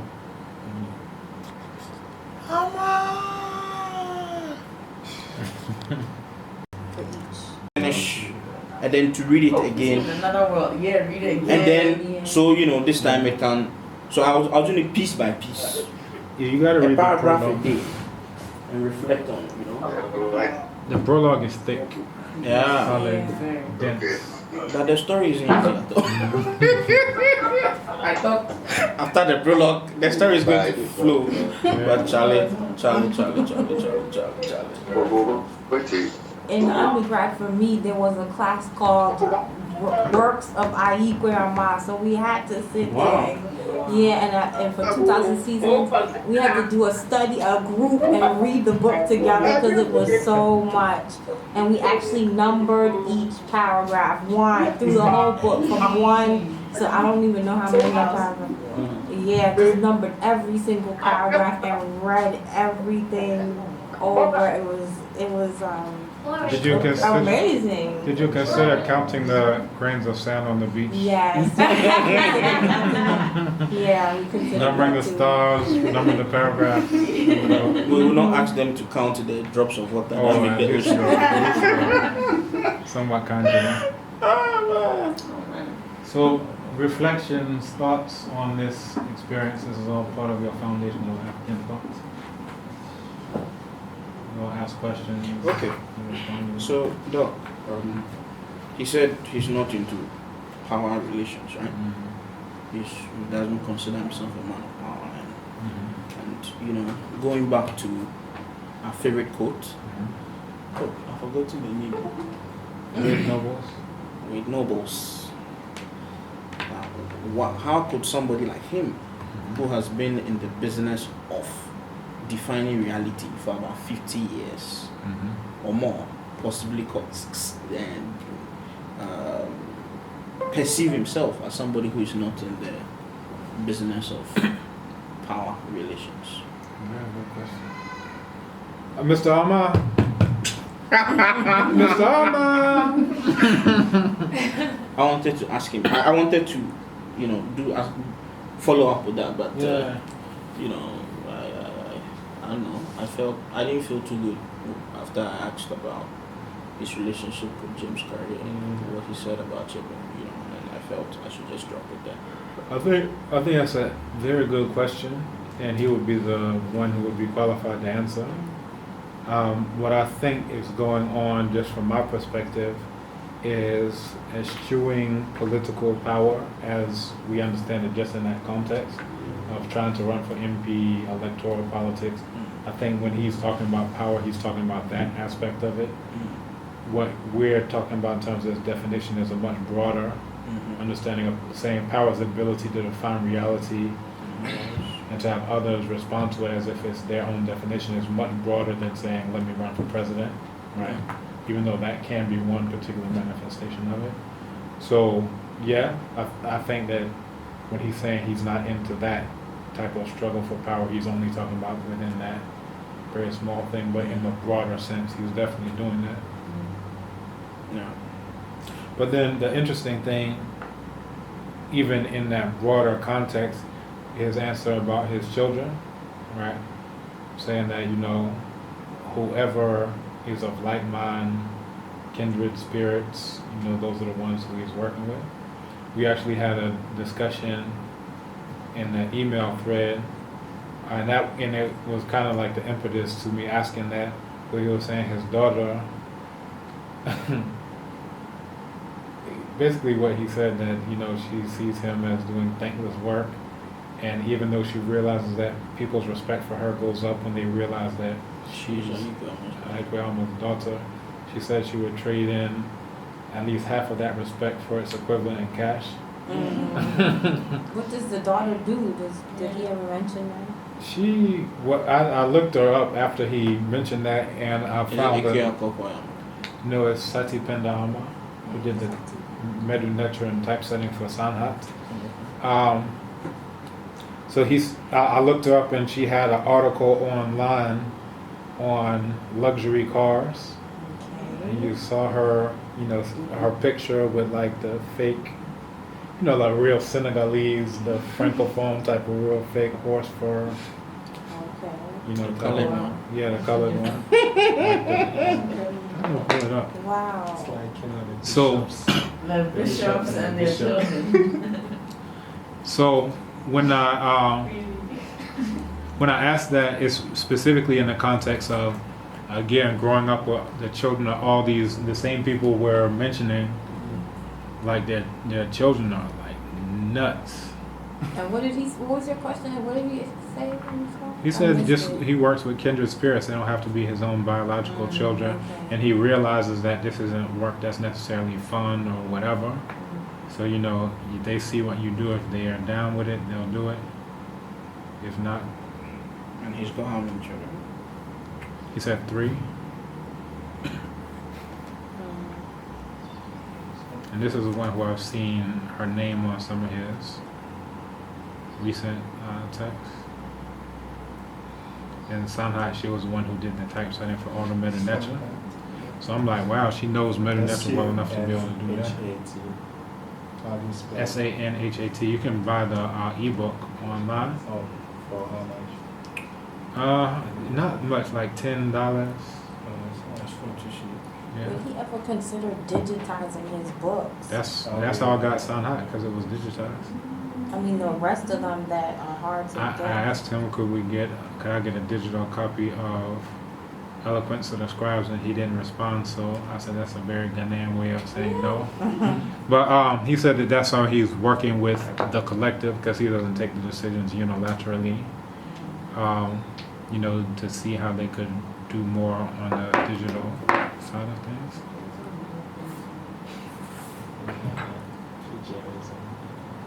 Oh, of course. Once you go to the guitar, you can check. Yeah. Oh, you could also photocopy there. Yeah. You could pirate it. Do what? Don't make an anthology of his works. Yeah, so any other thoughts, reflections?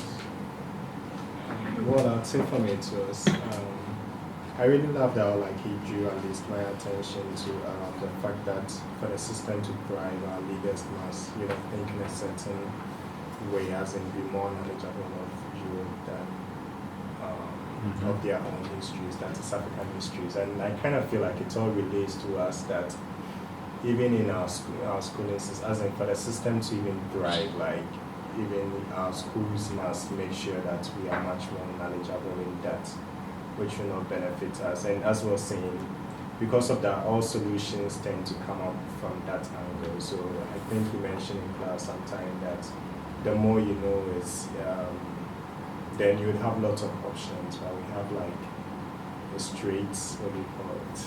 A horse use, some kind of a horse, whatever, to just, so because all you can see is maybe Europe, America, and then you can only relate that of Ghana and then to Europe, or that of Ghana to look sideways and all of that. So I feel like it's expounded on that thought of yours and made it much more concrete, I would say, that I can actually see what is happening. So. And that was really the heart of Bernardine's, question. And this is, that's my view as well. Like the people who are in these positions, they don't know any of this stuff we're talking about. It's not like, oh, I'm the head of this and I know all this stuff, I'm just not going to tell you. Like they were reading, Socrates and Aristotle and all these cave beasts. At what point did they say, oh, there's a Medu Neter class going on at this secondary school, let me learn that? You see what I'm saying? So, it's very much, in my view, what we're seeing is the end result of all of the insanity. Like, what other result would it's like how we're talking about garbage in, garbage out. You put all this defecation in a bottle, now you turn it upside down, what are you expecting to come out, right?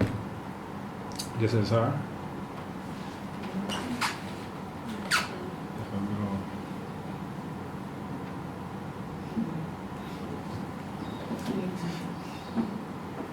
And then this was it's all these articles written in French on cars, the new Kia Sportage. So she's a writer. Guess it's in the blood. She tries to make money. Yeah, but she's making money from it. She run commercial. Toyota Hilux 2016, the 10 top cars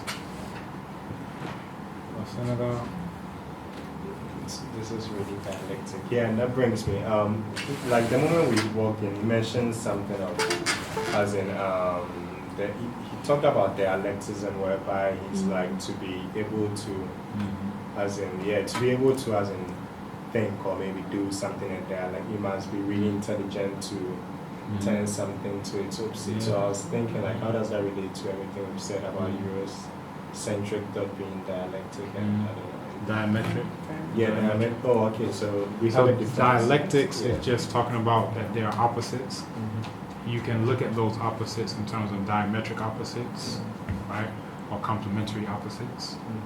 So he was, in the context of what he was saying, that this dialectic process is taking one thing that may be horrible, but acting like it's, cool. So let me just make my money, and this is whatever. That's what I got, out of it. But basically, just kind of doing that type of navigation, the mental navigation, and trying not to go insane at the same time. I think what you said about the leaders being like overseers of slaves, trained overseers, was like profound. Because I mean, you're trained to be a leader. You should hope to be a leader, and you're just a trained manager of slaves. To keep a system right. To keep a system going. Yeah. That's the ultimate slave. Yeah, and I kind of find that now how they've actually now it's like, okay, the supposed those who are to be the slaves they've actually trained them so well that they can actually be masters, and I don't know, like you even tend to forget.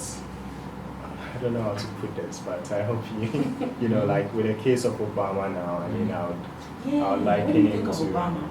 I want to ask you. You just said it. Bí akéwò lóyìnbó, àwọn kan ní àwọn igi sọ pé ẹ̀wọ̀ ìṣe kò rẹ̀ dẹ́ ọkàn nínú wọn. Please. That's when the axe entered the forest. One of the trees said, "Look, the handle is one of us."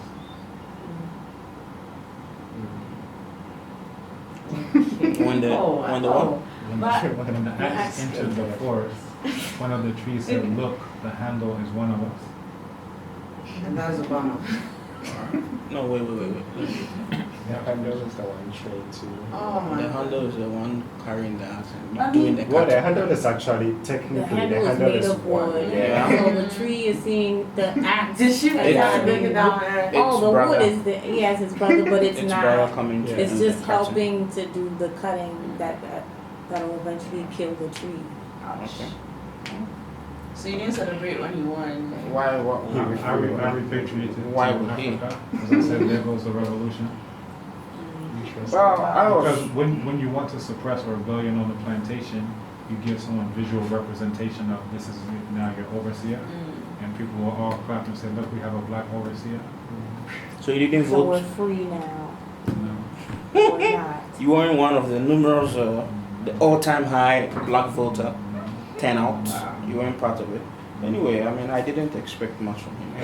And beyond that, America, the United States of America, is not done based on voting. It's done with an electoral college. In case you may not be aware, that the founding KB said they could never trust the populace to make those types of decisions. So the electoral college, which is a very small body, may or may not take the popular vote into account. And this is what happened with the Bush and Gore, thing. They say, okay, all the people are saying this. They say, no, we've decided already who. They decide every time. So this is a dictatorship posing as they will a come democracy. kill Gaddafi and say, they will come, oh my God. There's a rap artist named Immortal Technique, where he said the only time that democracy is acceptable is when America's candidate is electable. The only time that democracy is acceptable is when America's candidate is electable. I hope that's clear. Yeah. Yes, democracy, except not you. Aristides and AT, we can go down the list of 1,000. Any other thoughts, reflections? Responses to your own questions or any others? I noticed it came with a late question after we were. Yeah, I think he even mentioned America was built as an hierarchical system, so it's kind of It's a caste. a caste system. But kind of funny enough, I mean, you find that the Mondays also have a caste system. I mean, in most African societies, you would, yes, I would say most, you would find there's always a caste system. As in, even in terms of royals and sacred and secular, there is always, if you go to Nigeria, well, they would have, well, now, not so secret societies, but you have to be like initiated into them, right? And like the eco society, all of these, you know, so it shows that there is some level of caste in the system. So I don't know, isn't well, I mean, saying that because, I mean, aren't societies founded on caste systems? I mean, thinking in terms of living to America, per se. This is the thing in terms of the caste system. Ayi Kwei Armah, he may have said this before you all came in, but he was talking about we need to look at pre-dynastic as opposed to dynastic. Were you here for that? Yeah. Yeah, so, you know, he is not someone, like, from my view of him, he's very anti-royalty, all these things. Secret societies. So, like, in Kemet, in the House of Light, Osiris Rising, he goes into this idea of, like, secrecy itself as being problematic, as opposed to making the information available. Everyone becomes a carrier and things of that nature. So that's one. Just in terms of those societies, how they ended up becoming like they were, I also look at it as people trying to find solutions to problems, right? So, you know, the way I hear some people, especially those who are critical of royalty and things of that nature, it's like these people came and like started their hegemony over people, and I was like, well. But then you think about it just in terms of even the point that he was making in terms of people wanting to survive in a particular system or just in general. So let's say you are a group of, 100 folks, and all of you are living in harmony with nature and whatever. Here you have another African society that is very well structured and organized underneath a ruler who runs roughshod over your 100 people, right? So for you can either assimilate into that larger group, you can just get, obliterated by a larger group. But I think about those who are part of that larger group saying this is more secure. And I'll give you an analogy. I was looking at a documentary on wildebeest who make this long trek, over the Serengeti plains, and they get to this river crossing. And when they get to the river crossing, they stand there for a long time, and then eventually one of them hops up. So this is, you have rapids there, you have crocodiles there. So once this first one goes, everybody comes after that one. Now, if it made a bad decision in terms of where it decided to ford, let's say this side is too steep, all of the rest are going to keep coming and crush all the other ones, right? The water will keep, dragging them. So in the documentary, it was showing that one of the biggest dangers is not even necessarily from the crocodiles, it's from all of them trampling over, the other ones. Some of the babies, some of the weak ones get trampled on. But it's kind of like a catch-22, because if you go just one alone, the crocodile's definitely gonna, get you. If you go in the group, but then you could still get, trampled. So it's kind of like trying to find a balance between this catch-22. So when I look at these people who are in these huge societies, they're in there with some cost-benefit analysis of saying, I want to survive, and I know if I stay with this huge group, that provides protection from outside aggressors, that provides, nourishment agriculturally, so forth and so on. So again, when I look at African cultures, I don't just look at it here, just people doing some stuff. Like, people are thinking, whether they're making good decisions or not, we can look back 20/20 hindsight, but people are thinking, how is this going to benefit me? How is this going to benefit my children, my progeny? Will I even be able to have children if I set out with just 100 folks and say, all right, let's just do our thing? And then this comes back to another thing we were talking about in the discussion, that even in this day and age, you know, Kamalu finished out the book talking about how we need to return to the earth and some of these other methods. Well, now again, hindsight 2020 tells us, all right, let's, even if we do all of that, we need to have at the forefront, how do we defend ourselves against these folks who we now know exist, who exterminated every single last person out of Tasmania, exterminated the Arawaks, exterminated the Herero, so forth, and we can just keep going down the line, right? So how, now that we know that they exist, we know it's not enough to just say, let's all be in harmony, let's hold hands. All right, once you live that way, how do you defend yourselves against these Eurasians, which is the major problem, but even internally against those who are taking on this royalty system? The handle of the axe. The handle of the axe, right? So you're saying the royalty system is bad, but for those who are in it, they're like, oh, it's okay to me. Yeah. Actually, that leads me to, as in, another question, as in, to draw from your wisdom. I'd love to find out, like, for me, I feel like to be African is, in a way, okay, I'll first ask who is an African, because I'm thinking that, for example, if I'm to take my grandma, well, my grandma had some, but if I'm to take maybe my grandma's grandma, who were maybe tricked into, I would say, seeing themselves as these silly little, there is no way I can think of my grandma's grandma going like, oh, I'm an African. Like, that is to say, maybe we made them similar, like, to the Igbos, or the Yorubas are just like me. I mean, she would call herself an Achim or wherever she was from before she became. So I feel like, I don't know, to be actually, I feel like one word, to be African, you must first of all identify.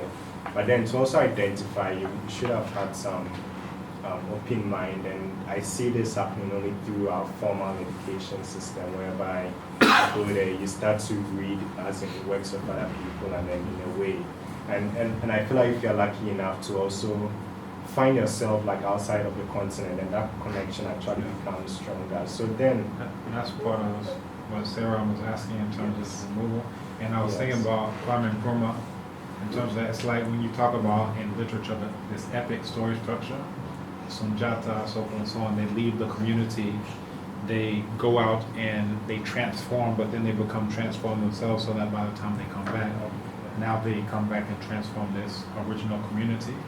And, you know, basically the point of like Foundations of African Thought and, you know, some of the stuff that others are doing here, I see it as trying to make it such that you don't have to go to the U.S. and get your head cracked open by the police before you realize what the global battle lines are, right? Before you understand who you are as an African, because that's generally how it works. People, Haile Garima, who had the movie Sankofa and so many others, Adwa,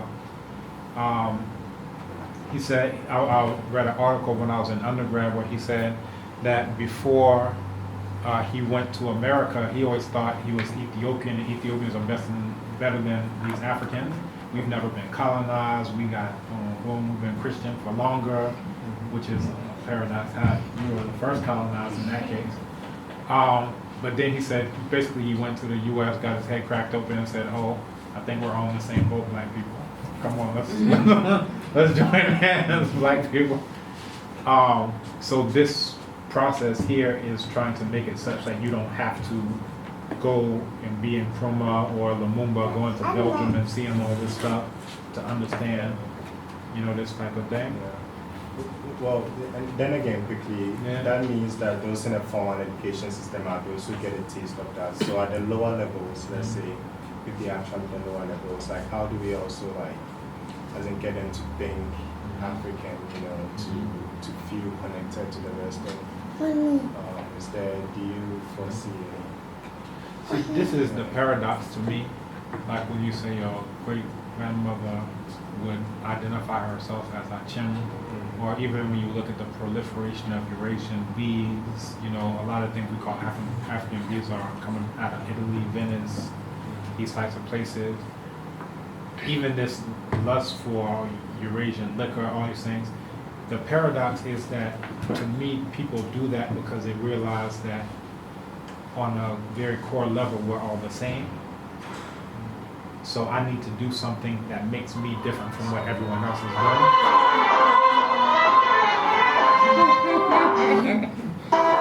This is what y'all talking about. So, just again, at a core level, I think that we all realize that we're all African, we're all one. So we go out of our way, whether it's I got a Land Cruiser and nobody got this kind, they got the gold thing on the side and whatever. They're doing that because they realize if I don't do that, we're all fundamentally, the same. That's one. Now, I also think in terms of we have to look at the last times that it happened. And I think Kemet is an example of that because Kemet is just saying black people. The inscription of when he said that we're getting all the black people to fight these Eurasians, right? The Wawat, Nubians, both sides of the house, left, right, on east and west. We're getting all these folks together. Sejer Nubians, Irjet Nubians, and we're fighting against these Eurasians. And that is, to me, very profound. So what ways were used in order to make people see themselves like we all have a common destiny, we all have a common enemy? And it goes back to the concept of the human being as multiple selves, right? So you're the Honhon, you're the Sunsun, you're the Akoma, you're the Ure. What's the point of all of us coming together? We have to have an incredibly destiny, right? So this joint mission is the whole reason why we're together. So if we're talking about Achim and Akwamu who don't get along, Achim and Ekwapim who don't get along, they're trying to tear off the Ekwapim south so we can finally get rid of these Achim. All these different types of things. Even before we even get outside of Akan, because nobody likes Asante, before we even get beyond that, it's like we have to look at the different ways. Now, Ayi Kwei Armah was talking about the pre-dynastic period in terms of diplomatic ways, and then Narmer, that's more towards the military ways. You can find throughout time both, and sometimes it was military to try to get people to get on board. Sometimes it was diplomatic to get people to get on board. He's of course privileging the diplomatic, saying that eventually the military is gonna, break down. But I think that that's the reason for African studies, because it doesn't have to be hypothetical. We can say, well, what happened the last few hundred times that we tried to get people to see that we're all one? So outside of Kemet, I think Kemet is the example par excellence because it's based on we're all black. But Songhai is all types of different African people under one umbrella. Mali is all types of different African people under one umbrella. Ghana or Ouagadougou was all types of different African people. So look at all these different examples, and then also look at the acephalous examples. So if you read Mbongi, that's in your folder as well. That is saying, all right, we're getting rid of this Ohene type of structure. We're going to have a concentric circle type of structure, right? We're going to have council of elders type of structure. Look at Igbo, right? That's another acephalous society. Look at the Dagare. So you have all these different kinds of folk, and linguistically we would call them all the same, but I think about it in terms of like just on a phenotypical level. When you look at Africans in Senegal, there is some degree, like you'll see somebody from Senegal like this guy's from Senegal, this lady's from Senegal, right? In Ghana, you have people who are all supposed to be the same ethnic group, linguistic group, but they look as different as night as day. Two people are saying they're Asante. One guy is like tall as this guy is like short as that. Yeah, but they're all supposed to be Asante before we get to Ga. And there are specific histories that cause that to be the case, like these people migrating in, these people being enslaved and forced in. So even in terms of now seeing, like if you look at a map of Ghana and then they'll cut up, this is this ethnic group from here, this is this ethnic group here. It's more like a linguistic group, because I would really be interested in seeing like DNA tests to show how similar, people who are supposed to be even being the same thing are, because you know they talk about the greatest genetic diversity on the planet. So if you do have that diversity even within the same linguistic group, then to a degree anything that we're talking about is a microcosm of this Pan-Africanism. But is it intentional? You understand? Everybody's eating jollof rice, but nobody knows that it's coming from Senegal. So to what degree can we say, you know what, I'm intentionally, you know, adopting this because that's African, I'm African. People say, oh, Ghanaians make the best jollof rice. Nigerians make the best jollof rice, and nobody even has the understanding that this is something African. And there, because it comes from Africa, from this group over here, therefore it's mine. People don't know it's just mine because I don't know anything about where it comes from. You understand? So it's a lot to consider, but you know, just to come back full circle to your great grandmother and how this idea, just look at the patterns of how did we do that previously, bring it away from hypothetical to actual. It was done militarily in some cases. It was done, you know, whatever. But also in the context of if you want to get all these different parts together, there has to be a common mission, which is one of the things Marcus Garvey used to talk about. If we're talking about uniting people, well, for what? If we don't have a common enemy, well, you might as well just go your way. I might as well stab you, you shoot me, who cares? There's no point, right? But if we have some common mission, vision, destiny, just like on an individual level, that same thing applies on the macro level. That's the reason for us to come together. What's the number?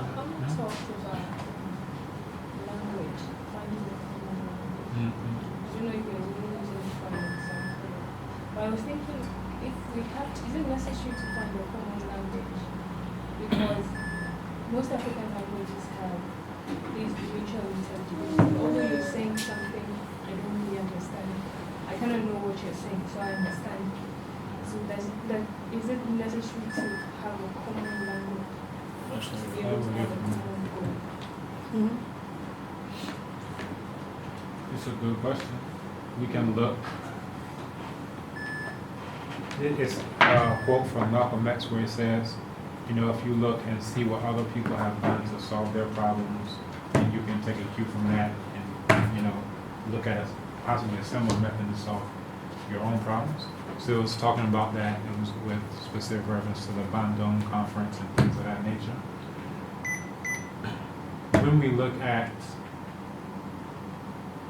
Pan-Africanism, like in terms of Kemet, you have all these various different types of black people all under one umbrella, you know, saying that we're all going to take a common economic system, we're all going to have a common linguistic system, we're all going to have a common so forth and so on. You can find amongst Eurasians, you know, whether you're talking about Mongols, whether you're talking about the founding of China, Emperor Qin, so forth and so on, you're looking at the Roman Empire or whatever, that generally a precursor or concomitant to making these larger strides was unification under various different umbrellas. So we need a common economic system, right? This happened in Kilwa, right? They said, all right, we're going to mint our own currency, whatever. Yeah, to me, that if we're saying that it doesn't necessarily have to be linguistic, there has to be something that is our common ingredient, right? That makes this hand say, you know, I need to do something if this neck is getting cut, right? Otherwise, all right, my hand is just doing its own thing. Who cares about the neck? Well, now this hand is pretty, you know, worthless. It's going to rot just like everything else. So there has to be something common that makes all the different parts of the human body, of the self, say we have a common interest, right? It could be linguistic, this is the tongue. The same, but what I say, that's going to be common. It can be the head, it could be economics, it could be whatever, but there has to be something. Otherwise, if it happens to you, who cares? You're not me.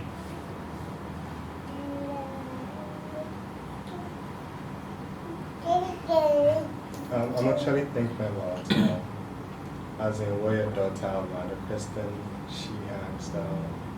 I know it was really like touching as in the sense that I like how she's not thinking about how to, like keep all of this money to herself. But she was asking, how do I even, make it enjoyable for my feelings too.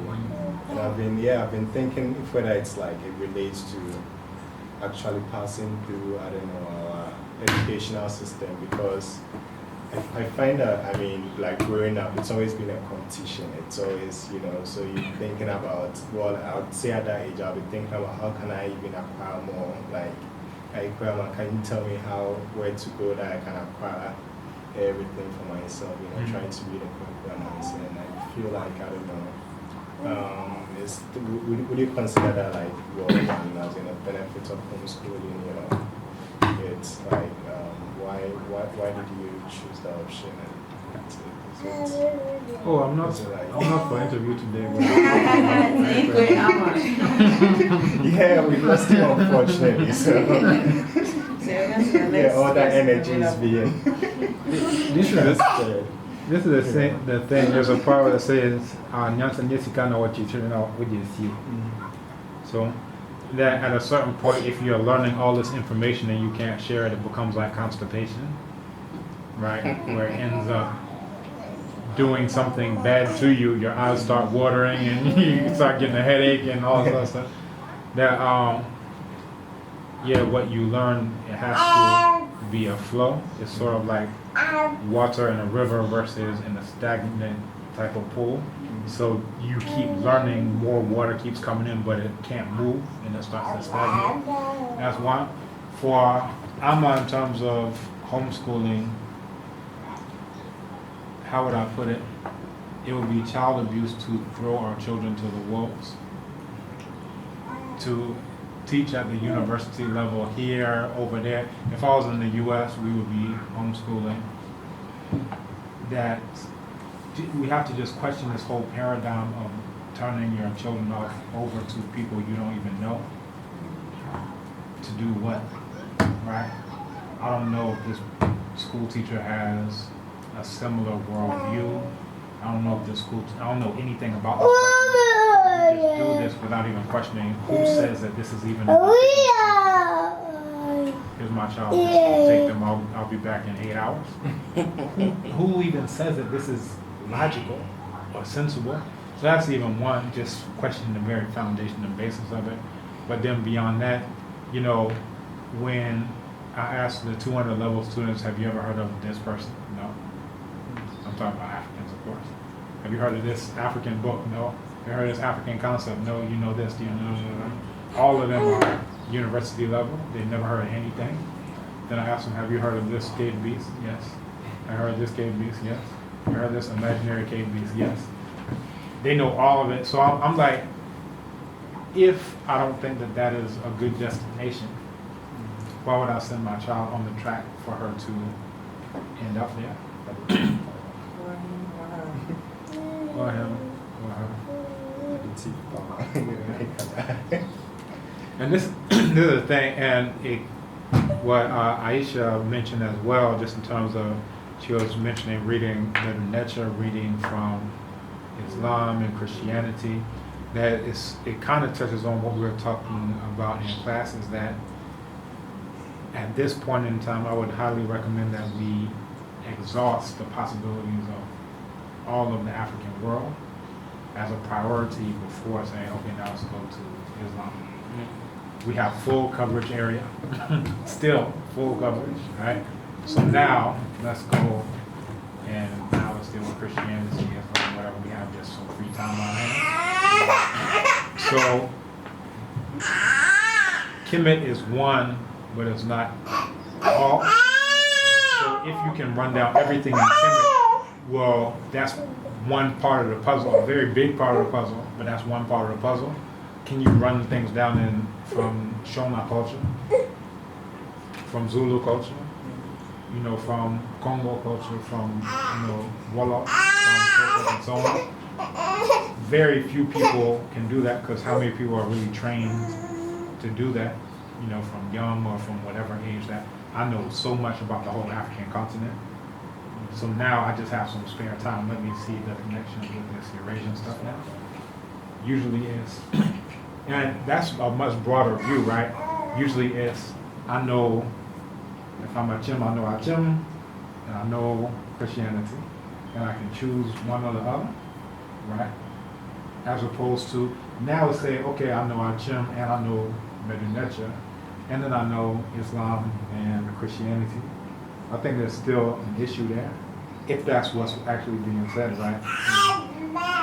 Okay, I can choose Achim, I can choose Kemet, I can choose Ethiopia, I can choose so forth and so on.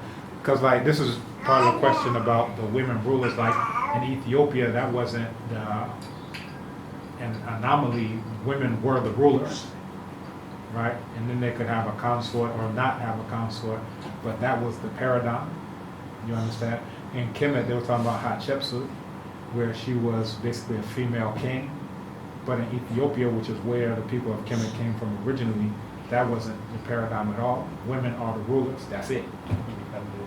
Yeah. All of the Candace queens, so all of them had different names. Somebody Renna, somebody Shikento, Muslim, Amani, this and like that.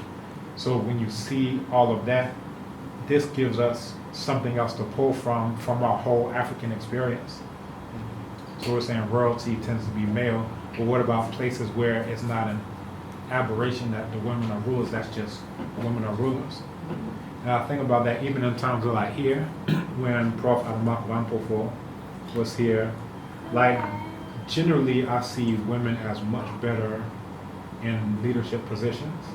Why do I say that? Because sometimes, not always, but sometimes men can be very competitive with other men, right?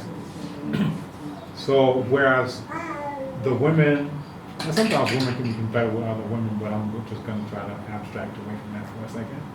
But the men will be like, I'm going to work to the best of my ability for this, you know, female figure, and that's what actually happened in Ethiopia. Whereas the male would see somebody as like a young upstart, right? You're trying to take my shine or whatever the thing is. So then, as opposed to getting the fullest potential out of men and women who are under the purview, it ends up sometimes, you know, working to the opposite. And I see that, you know, to some degree, just in terms of like when she was here, I was like, this is the golden age. Somebody's like, all right, let's do this. All right, let's do it. You know, she would be like, oh, I've never heard of that. I don't know that. But if that's something that you have some expertise in, hey, feel free. I'm like, that's, you know, leadership. Not that I'm running in front of everybody. It's that I have no expertise in that. If you can, you know, take the front on this, go ahead with that. So just bringing all this back, that the more we know about the global African world, presently and in the past, the more options we have to choose from. And it doesn't have to be Christianity or my village, and that's all we can, you know, choose from. Or my village and Kemet, and then Christianity and Islam. 3 + 5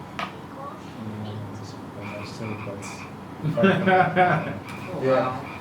I was also thinking about like his views on Chinua Achebe, and as in to move away from it but still stay with it. I was thinking about how you mentioned as in how people. I didn't know he and Achebe had very serious. Oh, you should just do a search for both of their names. Do Armah Achebe. Read their books.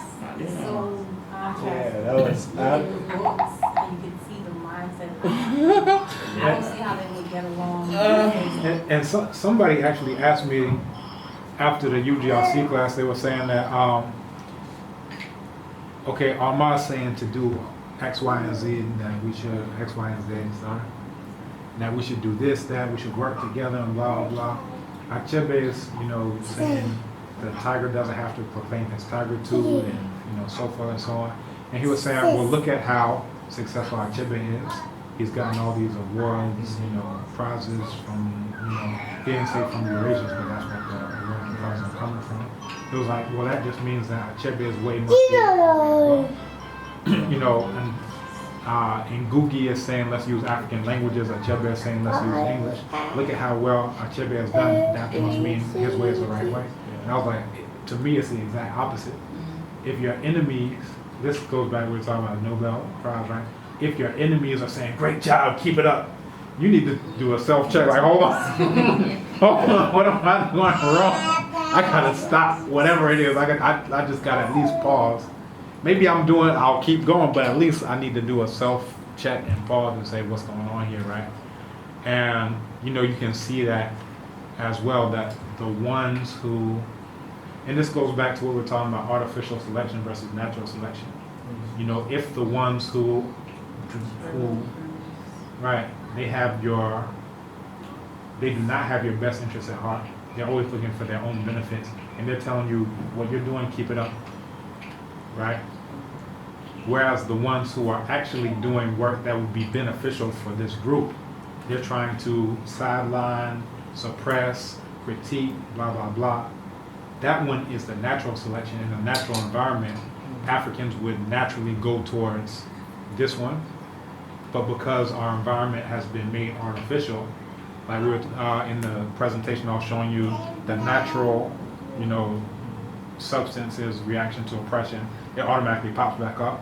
Whereas this unnatural substance, it just stays and then calls that culture. Look, we're still doing what we're doing. It's like, there's a change in the situation. How come you're still, oh, well, now this is just culture, right? Schnapps is culture, right? So, saying all of that to say, with relation to Achebe and Armah, to me, Armah he has a better vision in many ways for African people, and his audience is more to African people. I know you're a great Achebe fan. I was expecting something. To me, Achebe is more on the side of, how do I say it? What we're talking about in terms of galamsey, right? He's giving you a very quote-unquote authentic picture, almost an ethnographic type of picture. This is what we do. We eat at this point in time. We roll the mats like this. We do this. And it's like I'm mining from the village to hand it to who? Well, to the ones who are given the prizes. And apparently it's a good prize. It's working out well because the more I hand over, the more prizes I get. Whereas Armah, just like how he's saying, I'm not concerned about the political process in that sphere, in that limited sphere, that by the same token, I would see him not being interested in getting this prize or that prize or, whatever. I would see him really hating it if somebody ever gave him a prize. And this brother, Dr. Maulana, recently, he was saying that you can tell that you're really doing the work if your enemies are nipping at your heels. Right? If they aren't doing that, then you really need to be like, all right, I'm not doing enough. Right? So that's how I would personally contrast those two.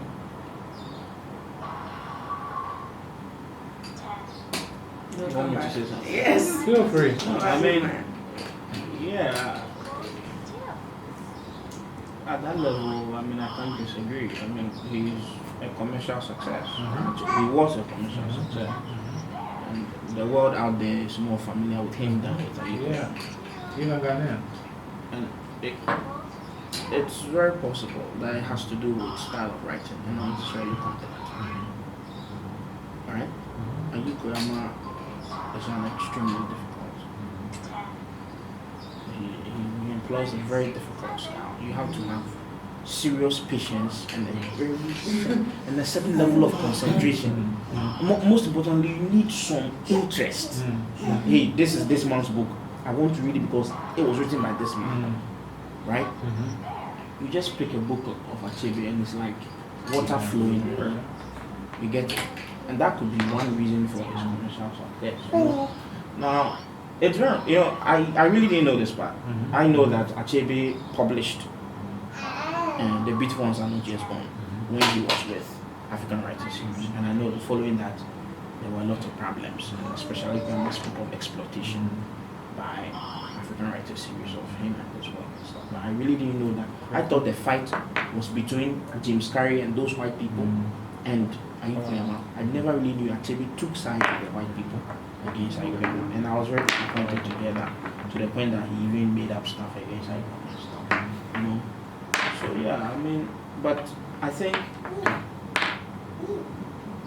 in spite of that, Achebe has contributed enormously to developing the African consciousness.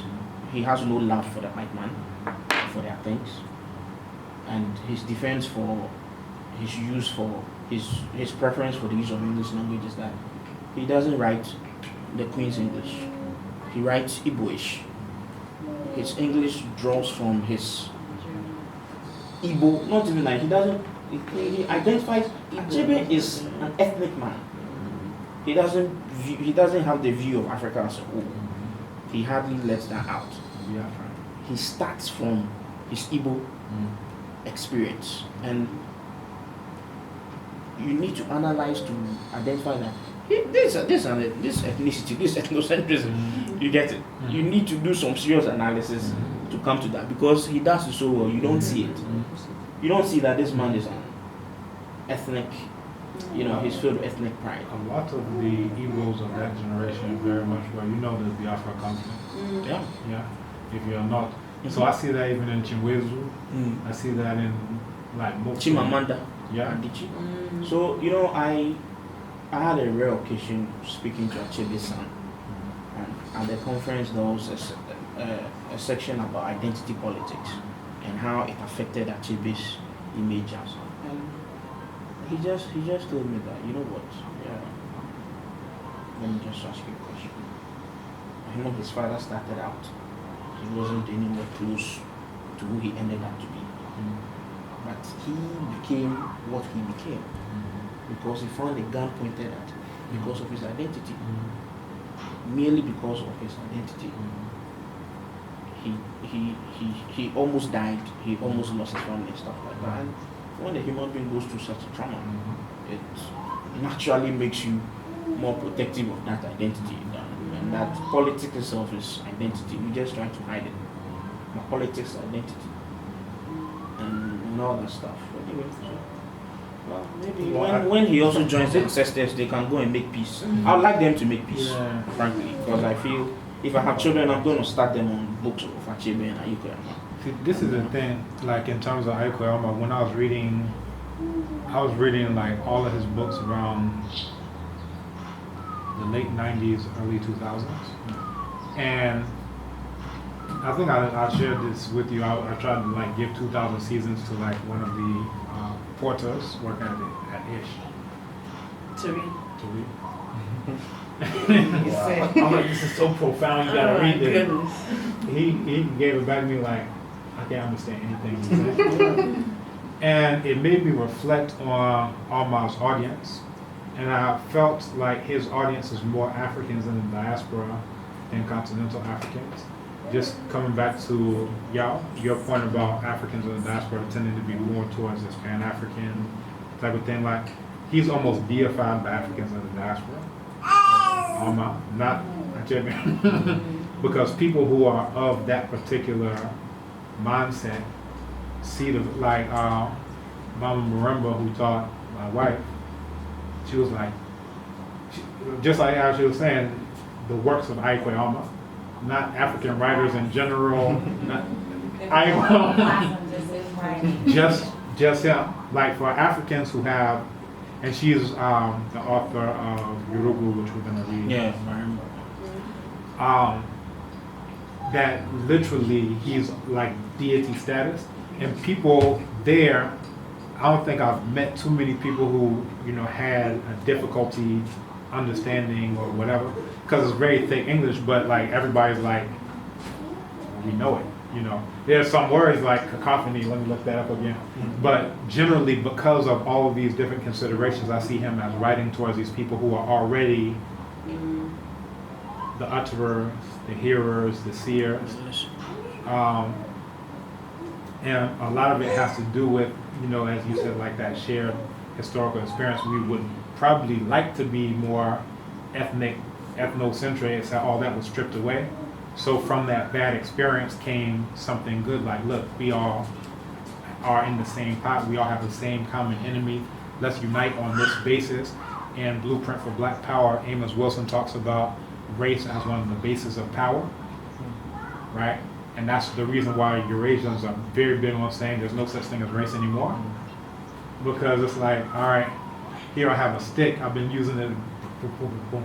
Now I put a stick down, and I say, okay, no hitting with sticks. It's like, no, this is something that I could use. No. Sticks don't exist, right? It's like when they say, what is it? Race doesn't exist, it's a social construct. And I was like, well, so are traffic lights.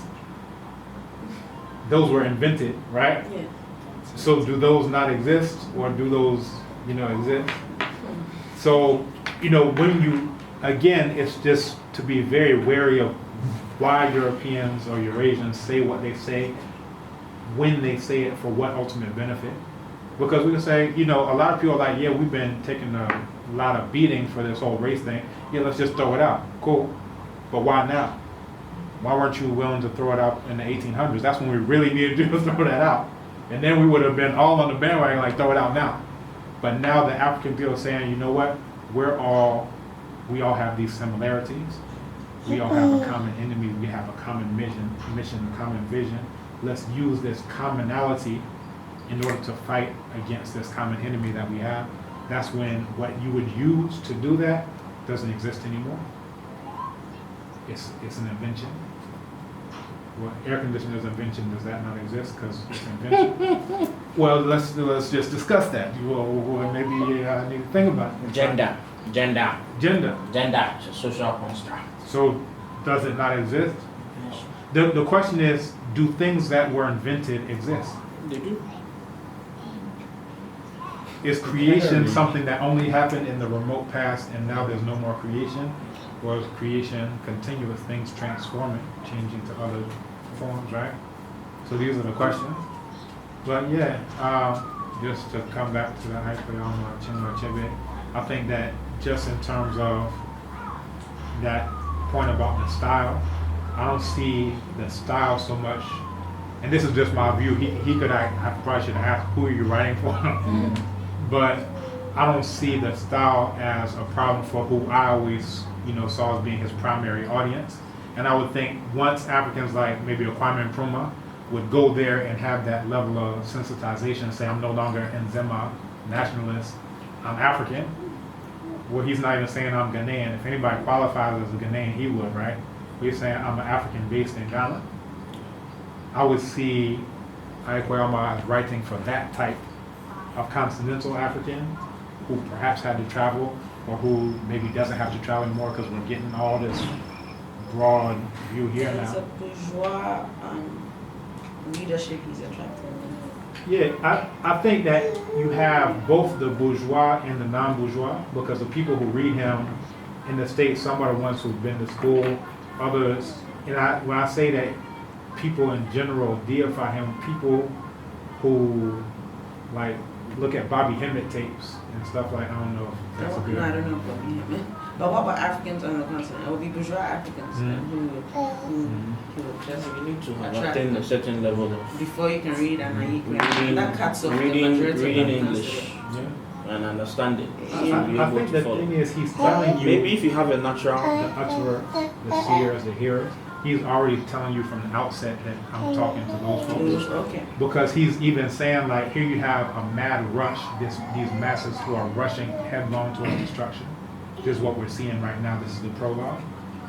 So you have this, and he's like, what do you do?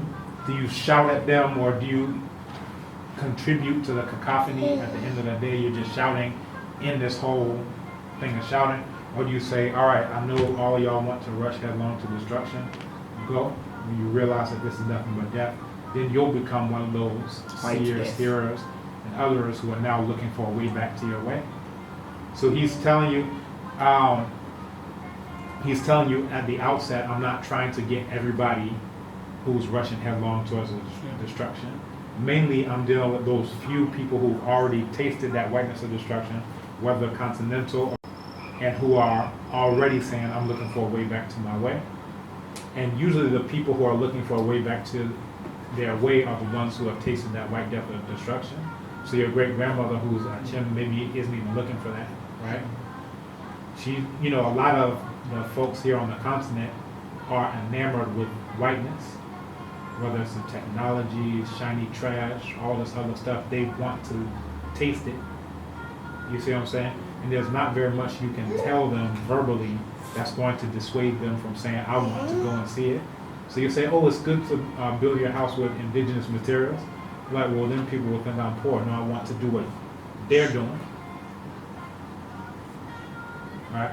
So it comes back to this whole point, and he captures the whole thing in terms of stream water, either flowing towards the desert or flowing towards, you know, places of life that are fertile. So a couple of classes ago, we were talking about what's the best use of time. Would it be a good use of time? He's basically he's made his decision, for better or for worse, that it wouldn't be a very good use of time trying to tell these masses, don't go to where you want to go. You're going to go. So let me talk to those who already know what that's about and saying, that's what I've made a stance that I don't want that. So now it doesn't sense like reinforce that bunch, I don't know, to create some form of rapport, or it's just to make that bunch, you know, feel good about themselves. So I got information from Ayi Kwei Armah, so now I mean, what's their ultimate purpose if the bunch decide to leave Pastor the masses? I don't know. Have you read 2000 Seasons? No, Do you have it? Can I? I've seen it first. Can I borrow it? He has it. It's You in the won't give it library. to me. I'm trying to read. When I finish, I will give See? it out. You know, you've already promised me another book. Which book is that? It's in the I'll bring that library. one to It's you. in the Which IS one? library. Isn't it? Which one have I permission? Which of 2000 series? No, I'm trying to put my energies into 2000 series, and I hope to finish it soon. Right. When I'm done, I'll pick it up. But I have some. I have boogies, something. What's that about? Sitting there already. Okay, yes. So I just googled the two of them. There's a point where Achebe say he cares very much for Ayi Kwei Armah. Despite it worry you. At least at the time I was saying that. Oh, you know what came to my mind? Yeah. It's like it would be a nice thing to write a PhD with these two people. And then here is some crazy dude here. Achebe and Armah, a unity of shaping visions. Anyway, I could read his work and see how to work it out.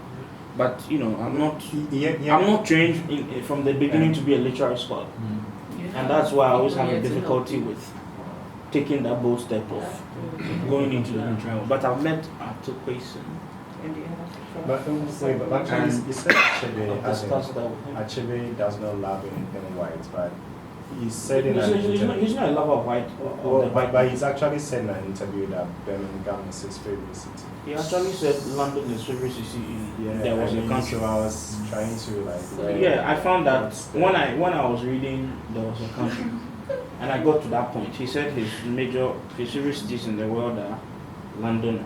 That was bomb for me. Same. Like when I read that. I mean, you open this book with. I would think it would be very consistent. Yeah, but he opened the book with the one who doesn't know where the rain beat him, does not know where he dried himself. The rain that beat my homeland was European invaders who came in to do so and so and so and so. That's how he opened the book. And somewhere along the line, you are like, my favorite city is. Was it fiction? No. This was. How long did he live in the U.S. and in the UK? It's like decades. He spent his last about 30 years in the U.S. Yeah. And he's really. When I spoke with his son, I asked him a lot of the questions that I got know. He said, look, in the late 80s or 90s, he had a very bad lorry accident in Nigeria and got paralyzed. He couldn't have lived in Nigeria and had whatever life under the circumstances. And that's hence the reason. And that if I'm going to judge him on that, why didn't he ever call a place he lived for 30 years his home? Right? If you consider this place an ideal place to live, why don't you call it your home? Why doesn't he write? Why didn't he even write? Why didn't he commit his energies to writing about America And even though he was there, he still was spent ideal his for energies him. It's in Nigeria. benefits, but it's not home. You know. One of the, I think, let's call it a paradox, is that he referred to Armah as an alienated African. I think it's after, why are we so blessed so the beautiful ones are not yet born? And that's one of like the major quotes, like if you are searching and stuff. But then just looking at the behaviors more than the words. Like to me as a linguist, words are very cheap. It sounds ironic, right?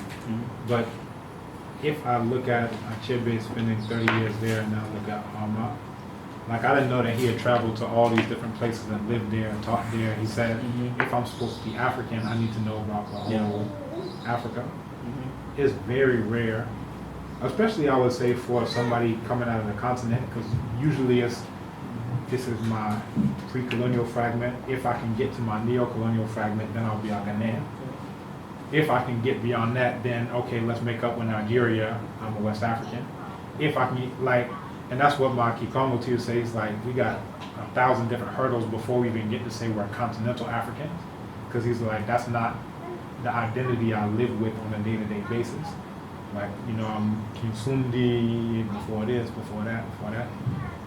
That for just that action, it says something, not saying necessarily better or worse than Achebe, but what he's saying is what he's attempting to live out in that specific area. I don't know if he tries to do that in every single area of his life, but you can see a level of consistency with I'm saying I'm supposed to be African, I'm teaching in South Africa, East Africa, North Africa, West Africa, and I don't even need to be in my neo-colonial fragment, I'm still in Africa, building, and then look at Achebe, 30 years in the US, whatever life that is. Before that, UK, before that, wherever. That there's some type of lesson in there, and I think it parallels the awards and accolades. I think it parallels the audience. So even though us as Africans, we can read it and it flows and whatever, I don't think that you, continental African, are necessarily his primary audience. I think this is just me talking. Yeah, of course, yeah, sure. I don't agree. I think that the audience that he's writing to is the Heineman, who's going to do the publishing, because he doesn't have a publishing company here in Africa. He's committed to, I'm going to give it, I'm doing my mining, I'm giving it there. I'm doing my mining, I'm giving it there. And this is something that me, myself, I have to be thinking about, right? Who is my audience? Do I want books out of Oxford? Do I want books out of whatever? I don't even know who these other KBs are. Do I want all my text there? I could get whatever awards, I could get whatever. Or do I have an audience? Whereas even if I'm going to publish in the US, it's a black journal. Read by black people, run by black people, edited by black people. Cool. If I'm going to do something here, all right, it's going to be, I got this one published here. And this South Africa, East Africa, and West Africa. I got a book coming out. Where do I want to publish? So not necessarily like to point the finger at Achebe, but this is something we're all going to have to ask ourselves. If I'm supposed to be this, how do I be most consistent with that? And then look at those who have gone in front of us. Armah did it this way. Do I think that's consistent with what I'm saying I would like to be about? Achebe did it this way. Do I think that's consistent with what I'm saying I would like to be about? Right? So I think there are about, you could glean two types, two worldviews here. Those who feel that even though we are oppressed in the world system, there are things we can reach out for and take advantage of in this system. Much like what you were in there, what Professor Ayi presented on. That's the. Did they record it? Yeah, they did. Much like what he said, that hey, we have a global commons and as such, there are things we can take out, we can draw when you take funding for research and stuff like that. And there is also one group that recognizes that these are just illusions of comfort, right? And it's a war. You are at war, and whenever you take that, whenever you make a move to draw from there, you could be attracting a knife, or you could be attracting a bullet. You see what Nkrumah got out of Akosombo Dam. The very moment he started negotiations for Akosombo Dam, they put a CIA spy to get involved in everything, and this person went into action with others, and they used that to overthrow him. So did he come or did he go? He brought Akosombo Dam, spawned from pageantry. A week after he commissioned it, his government was off. It was the Akosombo that led to that. So, it's. I really find those who say the link more convincing. I mean, actually, I probably love Achebe because his writing is so beautiful. But I've read about 10 Achebe's works. I read Ayi Kwei Armah 1.1 and there's no question about who is deeper than who. When it comes to who makes you think, and that is the mental exercise. That's what builds your brain muscles. When it comes to that, I mean, the two of them they are not in the same league at all, right? You know that. I mean, Ayi Kwei Armah is deep. He's extremely deep. The whole thing with your audience is what is your objective as well, right? What do you want whoever that audience is? What do you want them to do? Do you want them to transform the world? Do you want them to do this? Do you want them to know this is what things are going on here and see this and right? So these, this is why I'm trying to bring it away from, to some degree, that Achebe Armah thing back to us, because we have to answer these questions for ourselves, right? Who's my audience? What do I want my audience to do? Who am I speaking to? Am I speaking to the masses? Am I speaking to a small group? Why am I doing this? Why am I doing that? Which one is a good use of energy and time and whatever? Which one is going to yield whatever results? And then, once we are striking off on our path, how can we work with others? All right, you want to deal with, let's say you want to deal with mass media. Let's say you want to deal with a small group. How can we work together? All right, from our study group, this is something I think that the masses would dig. Or, the point you made in your presentation, Jay-Z and Beyonce saying, look inside yourself and that type of thing. All right, that's something that we could look for in the ancient texts. You see what I'm saying? So even if we're saying that this is where my life's work leads, just having some type of collective can be beneficial.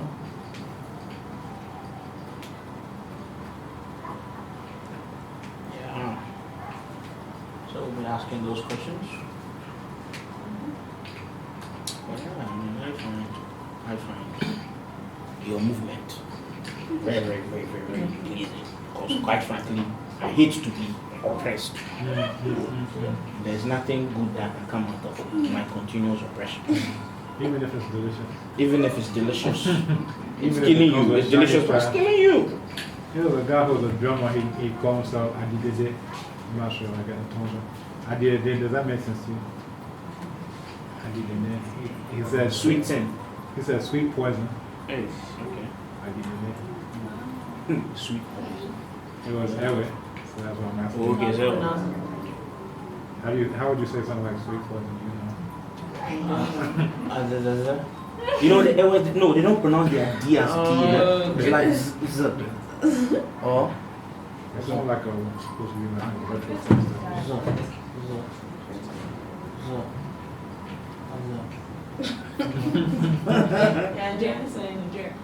Okay, so I know an Ewe boy called Didi. The name is spelled Didi Keke.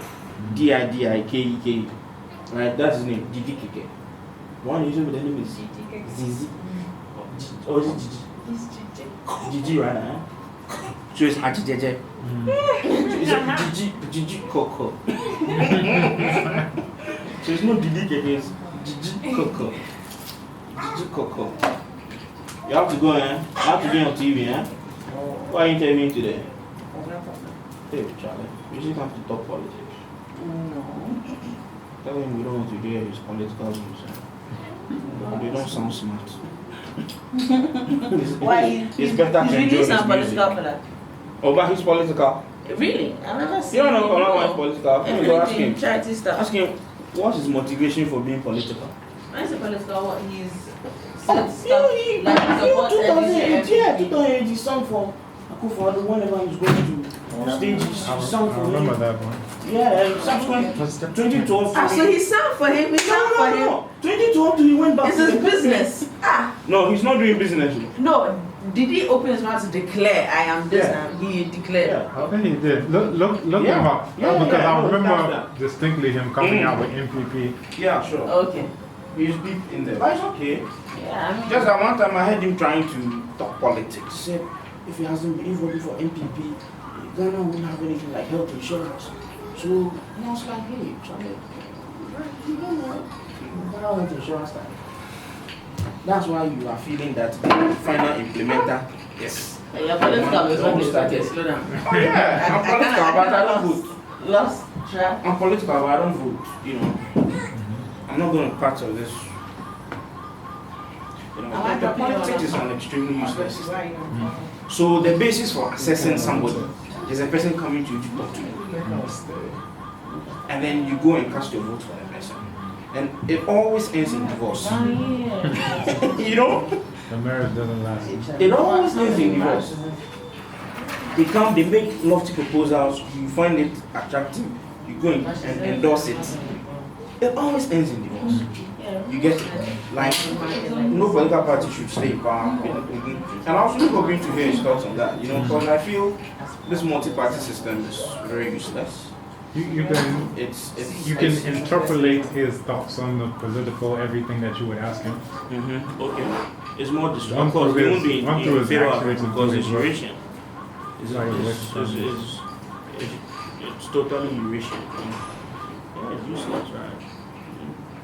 So I hope everyone found this to be edifying. Oh yeah, no. So I'm sure there's going to be another one, right? Yeah. It's not over. Next semester, no? And I'm hoping. Oh, next semester. And I'm hoping. Who knows? But I will keep slots open for my foundation students. Foundational. Okay. Foundation. Yeah. So I hope I'll be around next semester. I have a question. Oh yeah. So do these four get extra points for Yeah, thank you. Saturday? Thank you. What happens? What happens? Extra points? That's a good idea. Yeah. No, not a good idea. Like, it should be from idea to reality, right? Yeah, I should consider something like Not that. consider. It's considered and done. Thank you. Thank you. Arcosias unites. Yeah. Another little one. Another little one on the lap. Okay, Doc. All right, y'all. Bye. It's been great. Yeah. Very good use of Saturday afternoon time. Yeah, Black Power. Yeah. You had some very great questions. Yeah. Thank you.